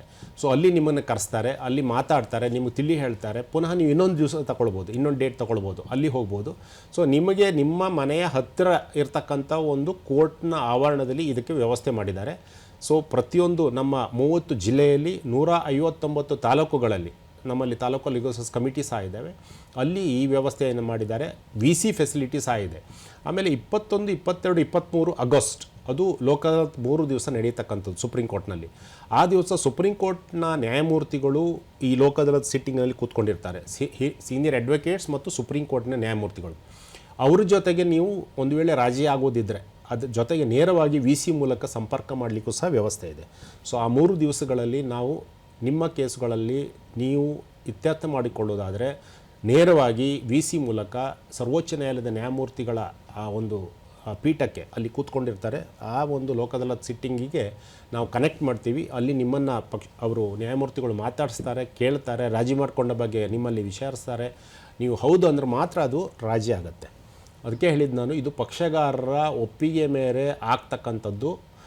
ಕೋರ್ಟ್ನಲ್ಲಿ ನಿಮ್ಮ ಉಭಯ ಪಕ್ಷಗಾರ ಎವಿಡೆನ್ಸ್ ಮಾತ್ರ ರೆಕಾರ್ಡ್ ಮಾಡ್ತಾರೆ. ನಿಮ್ಮಲ್ಲಿ ಕೇಳಲಿಕ್ಕೆ ಈ ಥರ ಜಜ್ಮೆಂಟ್ ಮಾಡ್ಬೋದಾ ಕೇಳೋದಿಲ್ಲ. ಸೊ ಜಜ್ಮೆಂಟ್ ಕೋರ್ಟ್ ಕೊಡೋದು. ಇಲ್ಲಿ ಹಾಗಲ್ಲ. ನೀವು ರಾಜಿ ಮಾಡಿಕೊಂಡು ಒಂದು ರಾಜಿ ಅರ್ಜಿ ಸಲ್ಲಿಸಿದರೂ ಸಹ ಈ ರಾಜಿ ಅರ್ಜಿಯಲ್ಲಿ ಈ ಥರ ಬರೆದಿದೆ, ನಿಮಗೆ ಒಪ್ಪಿಗೆಯನ್ನು ಕೇಳಿ ನೀವು ಹೌದು ಅಂತ ನಂತರ ಅದನ್ನು ಒಪ್ಪಿಗೆ, ಅದನ್ನು ಅವಾರ್ಡ್ ಅಂತ ಮಾಡ್ತೀರ. ಒಂದು ವೇಳೆ ಒಬ್ಬರು ಒಪ್ಕೊಳ್ಳಿಲ್ಲ ಅಂದರೆ ವಾಪಸ್ ಕೇಸ್ ಪ್ರಕರಣವನ್ನು ಕೋರ್ಟಿಗೆ ಕಳಿಸಿ ಅಲ್ಲಿ ಕೋರ್ಟಲ್ಲಿ ಕೇಸ್ನ ಕಂಟಿನ್ಯೂ ಮಾಡ್ತಾರೆ. ಸರ್, ಈಗ ವಿಶೇಷ ಲೋಕ ಅದಾಲತ್ ಇನ್ನೇನೀಗ ಆಗಸ್ಟಲ್ಲಿ ಬರ್ತಿದೆ ಅಂತ ಹೇಳಿದರೆ, ಇದರ ಯಶಸ್ವಿಗಾಗಿ ಕರ್ನಾಟಕ ರಾಜ್ಯ ಕಾನೂನು ಸೇವೆಗಳ ಪ್ರಾಧಿಕಾರ ಯಾವೆಲ್ಲ ಕ್ರಮಗಳನ್ನ ಕೈಗೊಂಡಿದೆ ಸರ್? ವಿಶೇಷ ಸುಪ್ರೀಂ ಕೋರ್ಟ್ ಲೋಕ ಅದಾಲತ್ ಬಗ್ಗೆ ವಿಶೇಷ ಲೋಕ ಅದಾಲತ್ತು ಮತ್ತು ನೆಕ್ಸ್ಟ್ ನಮ್ಮಲ್ಲಿ ಅದೇ ರಾಷ್ಟ್ರೀಯ ಲೋಕ ಅದಾಲತ್ ಫಸ್ಟ್ ನಮ್ಮದು ಮಾರ್ಚಲ್ಲಿ ಆಗಿತ್ತು, ಸೆಕೆಂಡ್ ಸ್ಯಾಟರ್ಡೆ. ನಾವು 2ನೇ ರಾಷ್ಟ್ರೀಯ ಲೋಕ ಅದಾಲತ್ ಆ್ಯಕ್ಚುಲಿ ಮೇದಲ್ಲಿ ಆಗಬೇಕಿತ್ತು. ಮೇದಲ್ಲಿ ಸಮ್ಮರ್ ವೆಕೇಷನ್ ಕೋರ್ಟ್ಗಳು ಬಂದಿರೋದ್ರಿಂದ ನಾವು ಇದನ್ನು ಜುಲೈಗೆ ಮಾಡ್ತಾಯಿದ್ದೀವಿ. July 11th of 2026. ಇದು ನಮ್ಮ ರಾಜ್ಯಾದ್ಯಂತ ಪ್ರತಿಯೊಂದು ತಾಲೂಕಿನಲ್ಲಿ, ಜಿಲ್ಲೆಯಲ್ಲಿ ಮತ್ತು ಹೈಕೋರ್ಟ್ನಲ್ಲಿ ನಾವು ಈ ರಾಜಿ ಲೋಕ ಅದಾಲತ್ನ ಮಾಡ್ತಾಯಿದ್ದೀವಿ. ಕಳೆದ 2025ರಲ್ಲಿ 4 ಲೋಕ ಅದಾಲತ್ನಲ್ಲಿ ಸುಮಾರು 11,14,000 ಪೆಂಡಿಂಗ್ ಕೇಸ್ಗಳು ಇತ್ಯರ್ಥ ಆಗಿದ್ದವು. ಅದೇ ಥರ 3,05,07,000 ಪ್ರೀ ಲಿಟಿಗೇಷನ್ ಕೇಸ್, ಅಂದರೆ ಟ್ರಾಫಿಕ್ ಚಲನ್ ಕೇಸ್ಗಳು ಅದರಲ್ಲಿ ಸೇರಿಕೊಂಡು 50% ಕನ್ಸೆಷನ್ ಕೊಟ್ಟು ಅದರಲ್ಲಿ ಮಾಡಿದ್ವಿ. ಒಟ್ಟು ಟೋಟಲ್ ಸೆಟಲ್ಮೆಂಟ್ ಅಮೌಂಟ್ 12,323 ಕೋಟಿ ಆಗಿತ್ತು. ಸೊ ಈ ಸಲದ ಪ್ರಥಮ ಲೋಕ ಅದಾಲತ್ನಲ್ಲಿ 2,61,000 ಪೆಂಡಿಂಗ್ ಕೇಸು ಇತ್ಯರ್ಥ ಆಗಿತ್ತು. ಸೊ ಇದು 2ನೇ ಲೋಕ ಅದಾಲತ್ ಜುಲೈಯಲ್ಲಿ ಆಗ್ತಾಯಿದೆ. ಸೊ ಎಲ್ಲ ವೀಕ್ಷಕರಲ್ಲಿ ನನ್ನ ಮನವಿ, ನಿಮ್ಮ ಅಥವಾ ನಿಮ್ಮ ಸಂಬಂಧಿಕರ ನಿಮ್ಮ ಸ್ನೇಹಿತರ ಕೇಸುಗಳು ಕೋರ್ಟ್ನಲ್ಲಿ ಯಾವುದೇ ಕೋರ್ಟ್ ಇರ್ಬೋದು ಪೆಂಡಿಂಗ್ ಇದ್ದರೆ, ಅಥವಾ ಇಲ್ಲ ಅವ್ರ ಹತ್ರ ಒಂದು ವ್ಯಾಜ್ಯ ಹಾಕಲಿಕ್ಕಿದೆ ಅಂತಿದ್ದರೆ ಅವರು ತಕ್ಷಣ ಸಂಬಂಧಪಟ್ಟ ತಾಲೂಕು ಅಥವಾ ಜಿಲ್ಲಾ ಕಾನೂನು ಸೇವಾ ಪ್ರಾಧಿಕಾರಕ್ಕೆ ಕಚೇರಿಗೆ ಹೋಗಿ ಮಾಹಿತಿಯನ್ನು ಪಡೆದುಕೊಳ್ಳಿ ಮತ್ತು ನಿಮ್ಮ ವಕೀಲರ ಹತ್ರ ಹೇಳಿ ಅಥವಾ ನೀವೇ ನ್ಯಾಯಾಲಯಕ್ಕೆ ಹೋಗಿ ನ್ಯಾಯಮೂರ್ತಿಗಳ ಅಥವಾ ನ್ಯಾಯಾಧೀಶರ ಹತ್ರ ನೀವು ಮನವಿ ಮಾಡಿಕೊಳ್ಳಿ. ನಿಮ್ಮ ಕೇಸನ್ನು ಲೋಕಾದಾಲತಿಗೆ ಕಳಿಸ್ಕೊಡೋ ಹಾಗೆ ಕೇಳಿಕೊಂಡ್ರೆ ಆ ಕೇಸನ್ನು ಲೋಕಾದಾಲತಿಗೆ ಕಳಿಸ್ಕೊಡ್ತಾರೆ ಮತ್ತು ಇದನ್ನು ರಾಜಿ ಮಾಡ್ಕೊಳ್ಳಿಕ್ಕೆ ಒಂದು ವ್ಯವಸ್ಥೆ. ಇನ್ನೊಂದು ಸ್ಪೆಷಲ್ ಲೋಕಾದಾಲತನ್ನು ಸಹ ನಾವು ಮಾಡ್ತಿದ್ದೀವಿ. ರಾಷ್ಟ್ರೀಯ ಕಾನೂನು ಸೇವಾ ಪ್ರಾಧಿಕಾರದ ಆದೇಶದ ಮೇರೆಗೆ 18/7/2026 ಮತ್ತು 21/11/2026 2 ದಿವಸ 18/7/2026 ಮತ್ತು 21 ನವೆಂಬರ್ 2026 ಚೆಕ್ ಬೌನ್ಸ್ ಕೇಸಿಗೆ ಸಂಬಂಧಪಟ್ಟ ಹಾಗೆ ಒಂದು ವಿಶೇಷವಾದಂಥ ಲೋಕಾದಾಲತ್, ಅದು ಕೇಸುಗಳನ್ನು ಮಾತ್ರ ನಾವು ಆ ಲೋಕಾದಾಲತ್ ತಗೊಳ್ತೀವಿ. ನಮ್ಮ ರಾಜ್ಯದಲ್ಲಿ ಒಟ್ಟು 4,43,629 ಚೆಕ್ ಬೌನ್ಸ್ ಕೇಸ್ಗಳಿದ್ದಾವೆ. ನಾನು ಆಗಲೇ ಹೇಳಿದೆ, ಸುಮಾರು 30% ಕ್ರಿಮಿನಲ್ ಪ್ರಕರಣಗಳು ನಮ್ಮ ರಾಜ್ಯದಲ್ಲಿರುವಂಥದ್ದು ಚೆಕ್ ಬೌನ್ಸ್ ಕೇಸ್ಗಳು. ಎಲ್ಲ ಕೋರ್ಟ್ನಲ್ಲಿ ಸುಮಾರು 10,000 20,000 ಈ ಥರ ಬೆಂಗಳೂರು ಕೋರ್ಟ್ನಲ್ಲಿ ಕೇಸ್ಗಳಿದ್ದಾವೆ. ಸೊ ಈ ಕೇಸುಗಳನ್ನು ರಾಜಿ ಮಾಡಿಕೊಳ್ಳಿಕ್ಕೆ ಇದೊಂದು ಒಳ್ಳೆಯ ಒಂದು ಅವಕಾಶ. ಇತ್ತೀಚೆಗೆ ಒಂದು ಸುಪ್ರೀಂ ಕೋರ್ಟ್ ಆದೇಶ ಬಂದಿತ್ತು, ಸಂಜೀವ್ ಬಿಜಿ ತಾರಿ ವರ್ಸಸ್ ಕಿಶೋರ್ ಅಂಥೇಳಿ. ಅಲ್ಲಿ ಸುಪ್ರೀಂ ಕೋರ್ಟ್ನವರು ಏನು ಹೇಳ್ತಾರೆ ಅಂತಂದರೆ, ಮೊದಲು ಸಹ ಒಂದು ಜಡ್ಜ್ಮೆಂಟಲ್ಲಿ ದಾಮೋದರ್ ಪ್ರಭು ಅಂತ ಕೇಸ್ನಲ್ಲಿಯೂ ಸಹ ಬಂದಿತ್ತಿದ್ದು, ರಾಜಿ ಮಾಡಿಕೊಳ್ಳೋದು ಸಾಕ್ಷ್ಯ ವಿಚಾರಣೆ ಪ್ರತಿವಾದಿಯ ಅಂದರೆ ಅಕ್ಯೂಸ್ಡ್ ಡಿಫೆನ್ಸ್ ಎವಿಡೆನ್ಸ್ ಆಗೋ ಮೊದಲು ನೀವು ರಾಜಿ ಮಾಡ್ಕೊಂಡಿದ್ರೆ ಏನೂ ಇಲ್ಲ, ಕಾಸ್ಟ್ ಕೊಡಲಿಕ್ಕಿಲ್ಲ. ಒಂದು ವೇಳೆ ನೀವು ಜಡ್ಜ್ಮೆಂಟ್ ಆಗುವ ಮೊದಲು ರಾಜಿ ಮಾಡಿಕೊಂಡ್ರೆ 5% ಚೆಕ್ ಅಮೌಂಟಿನ 5% ಕಾಸ್ಟನ್ನು ಲೀಗಲ್ ಸರ್ವಿಸ್ ಅಥಾರಿಟಿಗೆ ಕೊಡಬೇಕು. ಒಂದು ವೇಳೆ ಅಪೀಲ್ನಲ್ಲಿ ಹೈಕೋರ್ಟ್ನಲ್ಲಿ ಅಥವಾ ಸೆಷನ್ ಕೋರ್ಟ್ ಮುಂದೆ ನೀವು ರಾಜಿ ಮಾಡಿಕೊಂಡ್ರೆ 7.5% ಕಾಸ್ಟನ್ನು ಕೊಡಬೇಕಾಗತ್ತೆ. ಒಂದು ವೇಳೆ ಸುಪ್ರೀಂ ಕೋರ್ಟ್ನಲ್ಲಿ ಮಾಡಿಕೊಂಡ್ರೆ 10% ಚೆಕ್ ಅಮೌಂಟಿನ 10% ಕಾಸ್ಟನ್ನು ಕೊಡಬೇಕು ಅಂತ. ಸೊ ಇದು ಇತ್ತೀಚೆಗೆ ಬಂದಂಥ ಒಂದು ಆದೇಶ. ಆದ್ದರಿಂದ ನನ್ನ ಮನವಿ, ಯಾರಾದರೂ ಇಂತಹ ಚೆಕ್ ಬೌನ್ಸ್ ಕೇಸ್ಗಳಿದ್ದರೆ ನಿಮಗೊಂದು ಒಳ್ಳೆಯ ಸುವರ್ಣಾವಕಾಶ. ದಯವಿಟ್ಟು ಇದನ್ನು ನಿಮ್ಮ ಕೆಳಮಟ್ಟದ ಕೋರ್ಟ್ನಲ್ಲಿ ರಾಜಿ ಮಾಡಿಕೊಂಡ್ರೆ ನೀವು ಯಾವುದೇ ಕಾಸ್ಟನ್ನು ಕೊಡಬೇಕಾದ ಅವಶ್ಯಕತೆ ಇಲ್ಲ. ನೀವು ಮೇಲಿನ ನ್ಯಾಯಾಲಯದಲ್ಲಿ ಮಾಡಿದರೆ ನೀವು ಕಾಸ್ಟನ್ನು ಕೊಡಬೇಕಾಗತ್ತೆ. ಕೆಲವೊಂದಕ್ಕೆಲ್ಲ ಚೆಕ್ ಅಮೌಂಟ್ 1 ಕೋಟಿ 2 ಕೋಟಿ ಈ ಥರ ಇರ್ತವೆ. ಸೊ ನೀವು ಅರ್ಥ ಮಾಡ್ಕೊಳ್ಳಿ ಎಷ್ಟು ದುಡ್ಡನ್ನು ನೀವು ಕಾಸ್ಟಾಗಿ ಕೊಡಬೇಕಾಗತ್ತಂತ. ಆದ್ದರಿಂದ ಒಳ್ಳೆಯ ಅವಕಾಶ. 2 ಲೋಕ ಅದಾಲತ್ಗಳನ್ನು ನಾವು ಈ ವರ್ಷ ಮಾಡ್ತಾಯಿದ್ದೀವಿ, purely for NI act case, negotiable instrument act case. Sir, ಈಗ ಕಾಸ್ಟ್ ಕೊಡಬೇಕು ಅಂತ ಹೇಳಿದ್ದೀರಿ, ಈ ಕಾಸ್ಟ್ ಯಾರಿಗೆ ಕೊಡಬೇಕು ಸರ್? ಲೀಗಲ್ ಸರ್ವಿಸ್ ಅಥಾರಿಟಿಗೆ, ಅಂದರೆ ರಾಜ್ಯ ಕಾನೂನು ಸೇವಾ ಪ್ರಾಧಿಕಾರ. ಜಿಲ್ಲೆಯಲ್ಲಿದ್ದರೆ ಜಿಲ್ಲಾ ಕಾನೂನು ಸೇವಾ ಪ್ರಾಧಿಕಾರ, ಇಲ್ಲಿ ಹೈಕೋರ್ಟ್ಲಿದ್ದರೆ ಹೈಕೋರ್ಟ್ ಲೀಗಲ್ ಸರ್ವಿಸ್. ಯಾವ ನ್ಯಾಯಾಲಯ ಯಾವ ಮಟ್ಟದಲ್ಲಿರುತ್ತೋ ಅವರಿಗೆ ನಾವು ಕಾಸ್ಟನ್ನು ಕೊಡಬೇಕು. ಹಾಗಾಗಿ ಅದಕ್ಕೂ ಮುಂಚೆ ಸಾಧ್ಯ ಆದಷ್ಟು ಪ್ರಕರಣಗಳನ್ನು ಸಾಲ್ವ್ ಮಾಡಿಕೊಡ್ಬೇಕು. ಮತ್ತು ಸರ್, ಈಗ ಆಲ್ರೆಡಿ ಜುಡಿಷಿಯಲ್ ಮೇಲೆ ತುಂಬ ಹೊರೆ ಇದೆ. ಅಂದರೆ ಪ್ರತಿದಿನ ಹೆಚ್ಚೆಚ್ಚು ಕೇಸ್ಗಳಿರುತ್ತೆ, ತುಂಬ ಬರ್ಡನ್ ಎಲ್ಲ ಇರುತ್ತೆ. ಅದನ್ನು ಕಡಿಮೆ ಮಾಡಲಿಕ್ಕೆ ಈ ಲೋಕ ಅದಾಲತ್ ಇದೆ. ಬಟ್ ಇದನ್ನು ಒಬ್ಬರೇ ನಡೆಸ್ಲಿಕ್ಕಂತೂ ಆಗಲ್ಲ. ಇದಕ್ಕೆ ಸರ್ಕಾರದ ಇನ್ನು ಯಾವ್ಯಾವ ಅಂದರೆ ಇಲಾಖೆಗಳ ಅಗತ್ಯ ಇದೆ ಸರ್? ಅವ್ರ ಸಹಕಾರ ಬೇಕಾಗಿದೆ. ಖಂಡಿತವಾಗಿ ಕೇಸುಗಳು ಖಾಲಿ ಜನರದ್ದು ಮಾತ್ರ ಅಲ್ಲ, ಸರ್ಕಾರವೇ ಸುಮಾರು ಕೇಸುಗಳಲ್ಲಿ, ಸಾವಿರಾರು ಕೇಸುಗಳಲ್ಲಿ ಸರ್ಕಾರವೇ ಪಕ್ಷಗಾರ ಇರ್ತಾರೆ ಮತ್ತು ಬೇರೆ ಬೇರೆ ಇಲಾಖೆಗಳು ಸೇರಿಕೊಂಡಿದ್ದಾವೆ. For example, land acquisition case ತೊಗೊಂಡ್ರೆ ಸುಮಾರು 13,000 ಎಕ್ಸಿಕ್ಯೂಷನ್ ಕೇಸ್ಗಳಿದ್ದಾವೆ. ಆಲ್ರೆಡಿ ತೀರ್ಪಾಗಿದೆ, ಅವಾರ್ಡ್ ಆಗಿದೆ, ಅದನ್ನು ಹಣವನ್ನು ಕೊಡದೆ ಬಾಕಿ ಇರ್ತಕ್ಕಂಥ ಕೇಸ್ಗಳು. ಸೊ ಇಂಥ ಕೇಸ್ಗಳಲ್ಲಿ ನಾವು ಈಗಾಗಲೇ ಸರ್ಕಾರದ ಜೊತೆಗೆ, ಸಂಬಂಧಪಟ್ಟ ಅಧಿಕಾರಿಗಳ ಜೊತೆಗೆ, ಅಡ್ವೊಕೇಟ್ ಜನರಲ್ ಜೊತೆಗೆ ನಾವು ಮಾತುಕತೆಯನ್ನು ಆಡಿ ಈ ಕೇಸುಗಳಲ್ಲಿ ಹಣವನ್ನು ತುಂಬಿಸಿ ಆದಷ್ಟು ಬೇಗ ಶೀಘ್ರವಾಗಿ, ಯಾಕಂದರೆ ನೀವು 1 ವರ್ಷ ಫಸ್ಟ್ ಇಯರ್ ಅವಾರ್ಡ್ ಆದ 1 ವರ್ಷ 9% ಇಂಟ್ರೆಸ್ಟ್ ಕೊಡಬೇಕು ಸರ್ಕಾರ. 1 ವರ್ಷ ನಂತರ 15% ಇಂಟ್ರೆಸ್ಟ್ ಕೊಡಬೇಕು. ಬಹುಶಃ ಇದು ಮ್ಯೂಚುವಲ್ ಫಂಡಿಗೆ ಸಹ ಸಿಕ್ಕೋಲ್ಲ. ಸೊ ಅಷ್ಟು ದೊಡ್ಡ ಮಟ್ಟದಲ್ಲಿ ಸರ್ಕಾರದ ಹಣ ಪೋಲಾಗ್ತದೆ. ಸೊ ಇದರ ಬಗ್ಗೆ ನಾವು ಸರ್ಕಾರಕ್ಕೆ ಈಗಾಗಲೇ ಅದರ ಬಗ್ಗೆ ಮನವಿ ಮಾಡ್ಕೊಂಡಿದ್ದೀವಿ, ತಿಳಿ ಹೇಳಿದ್ದೀವಿ, ಮೀಟಿಂಗನ್ನು ಮಾಡಿದ್ದೀವಿ. ಫೈನಾನ್ಸ್ ಸೆಕ್ರೆಟರಿ, ಇರಿಗೇಷನ್ ಸೆಕ್ರೆಟರಿ, ನಿಗಮದ MDಗಳ ಜೊತೆಗೆ ನಿಮ್ಮ ಕೇಸುಗಳನ್ನು ಶೀಘ್ರವಾಗಿ ಹಣವನ್ನು ತುಂಬಿ ಕೇಸುಗಳನ್ನು ರಾಜಿ ಮಾಡಿಕೊಳ್ಳಿ. ಕೆಲವೊಂದು ಕೇಸುಗಳಲ್ಲಿ ಅವರು ರೆಡಿ ಇದ್ದಾರೆ. ಸೊ ಅದೇ ಥರ ಮೋಟರ್ ವೆಹಿಕಲ್ ಆಕ್ಸಿಡೆಂಟ್ ಕೇಸ್ಗಳಲ್ಲಿ ಇನ್ಶೂರೆನ್ಸ್ ಕಂಪನೀಸ್ ಇದ್ದಾವೆ, ಅವರನ್ನು ಸಹ ನಾವು ಮೀಟಿಂಗ್ ಮಾಡಿ ಅವರ ಹತ್ರ ಸಹ ನಾವು ರಾಜಿ ಮಾಡ್ಕೊಳ್ಳಿಕ್ಕೆ ಹೇಳಿದ್ವಿ. ಈ ಎಲ್ಲ ಜೀವನಾಂಶ ಹಣ ಇರ್ಬೋದು ಅಥವಾ ಮೋಟರ್ ವೆಹಿಕಲ್ ಆಕ್ಸಿಡೆಂಟ್ಸ್ನಲ್ಲಿ ಪರಿಹಾರದ ಹಣ ಇರ್ಬೋದು, ಅತ್ಯಂತ ಶೀಘ್ರವಾಗಿ ಸಿಕ್ಕಿದರೆ ಆ ಜನರಿಗೆ, ಯಾರು ನೊಂದವರು ಇರ್ತಾರೆ, ಯಾರು ಜೀವ ತೆತ್ತವರು ಇರ್ತಾರೆ ಅಥವಾ ಗಾಯ ಆಗಿ ಅಥವಾ ಡಿಸೇಬಲ್ಡ್ ಆಗಿರ್ತಾರೆ, ಅವರಿಗೆ ಅದು ಸಹಾಯಕ್ಕೆ ಬರುತ್ತೆ. ಸರ್ ಈಗ ಏನಂದರೆ ಲೋಕ್ ಅದಾಲತ್ ಅಂದರೆ ಹೇಗೆ ನಡೆಯುತ್ತೆ ಮತ್ತು ಯಾವಾಗ ನಡೆಯುತ್ತೆ, ಎಷ್ಟು ಸಮಯ ನಡೆಯುತ್ತೆ, ಮತ್ತು ಇದರಲ್ಲಿ ಯಾವ್ಯಾವ ಪ್ರಕರಣಗಳೆಲ್ಲ ದಾಖಲು ಮಾಡ್ಬೋದು, ಅಥವಾ ಈಗ ಆಲ್ರೆಡಿ ಆಗಿರೋ ಪ್ರಕರಣಗಳನ್ನ ಹೇಗೆ ಲೋಕ್ ಅದಾಲತ್ನಲ್ಲಿ ಇತ್ಯರ್ಥ ಮಾಡಿಸ್ಕೊಳ್ಬೋದು ಅಂತೇಳಿ ತಿಳಿಸ್ಕೊಟ್ಟಿದ್ದೀರಾ ಸರ್. ಕಾರ್ಯಕ್ರಮಕ್ಕೆ ಬಂದಿದ್ದಕ್ಕೆ ತಮಗೆ ಆತ್ಮೀಯವಾದ ಧನ್ಯವಾದಗಳು ಸರ್. ನೋಡಿದ್ರಲ್ಲ ವೀಕ್ಷಕರೇ, ಲೋಕ್ ಅದಾಲತ್ನ ಮೂಲಕ ನೀವು ಕೋರ್ಟ್ಗೆ ಹೆಚ್ಚು ದಿನಗಳು ಅಲಿದರೆ ಎಷ್ಟು ಬೇಗ ಮತ್ತು ಎಷ್ಟು ಕಡಿಮೆ ವೆಚ್ಚದಲ್ಲಿ ಮತ್ತು ಯಾವಾಗೆಲ್ಲ ಲೋಕ್ ಅದಾಲತ್ ನಡೆಯುತ್ತೆ ಈಗ ಮುಂದಿನ ದಿನಗಳಲ್ಲಿ, ಮತ್ತು ನಿಮ್ಮ ಪ್ರಕರಣನ ಹೇಗೆ ಲೋಕ್ ಅದಾಲತ್ಗೆ ತೊಗೊಂಡು ಹೋಗ್ಬೋದು ಅಂತ ಹೇಳಿ ತಿಳ್ಕೊಂಡಿದ್ದೀರಲ್ಲ. ಮತ್ತೆ ಮುಂದಿನ ಕಾರ್ಯಕ್ರಮದೊಂದಿಗೆ ಭೇಟಿಯಾಗೋಣ. ನಮಸ್ತೆ.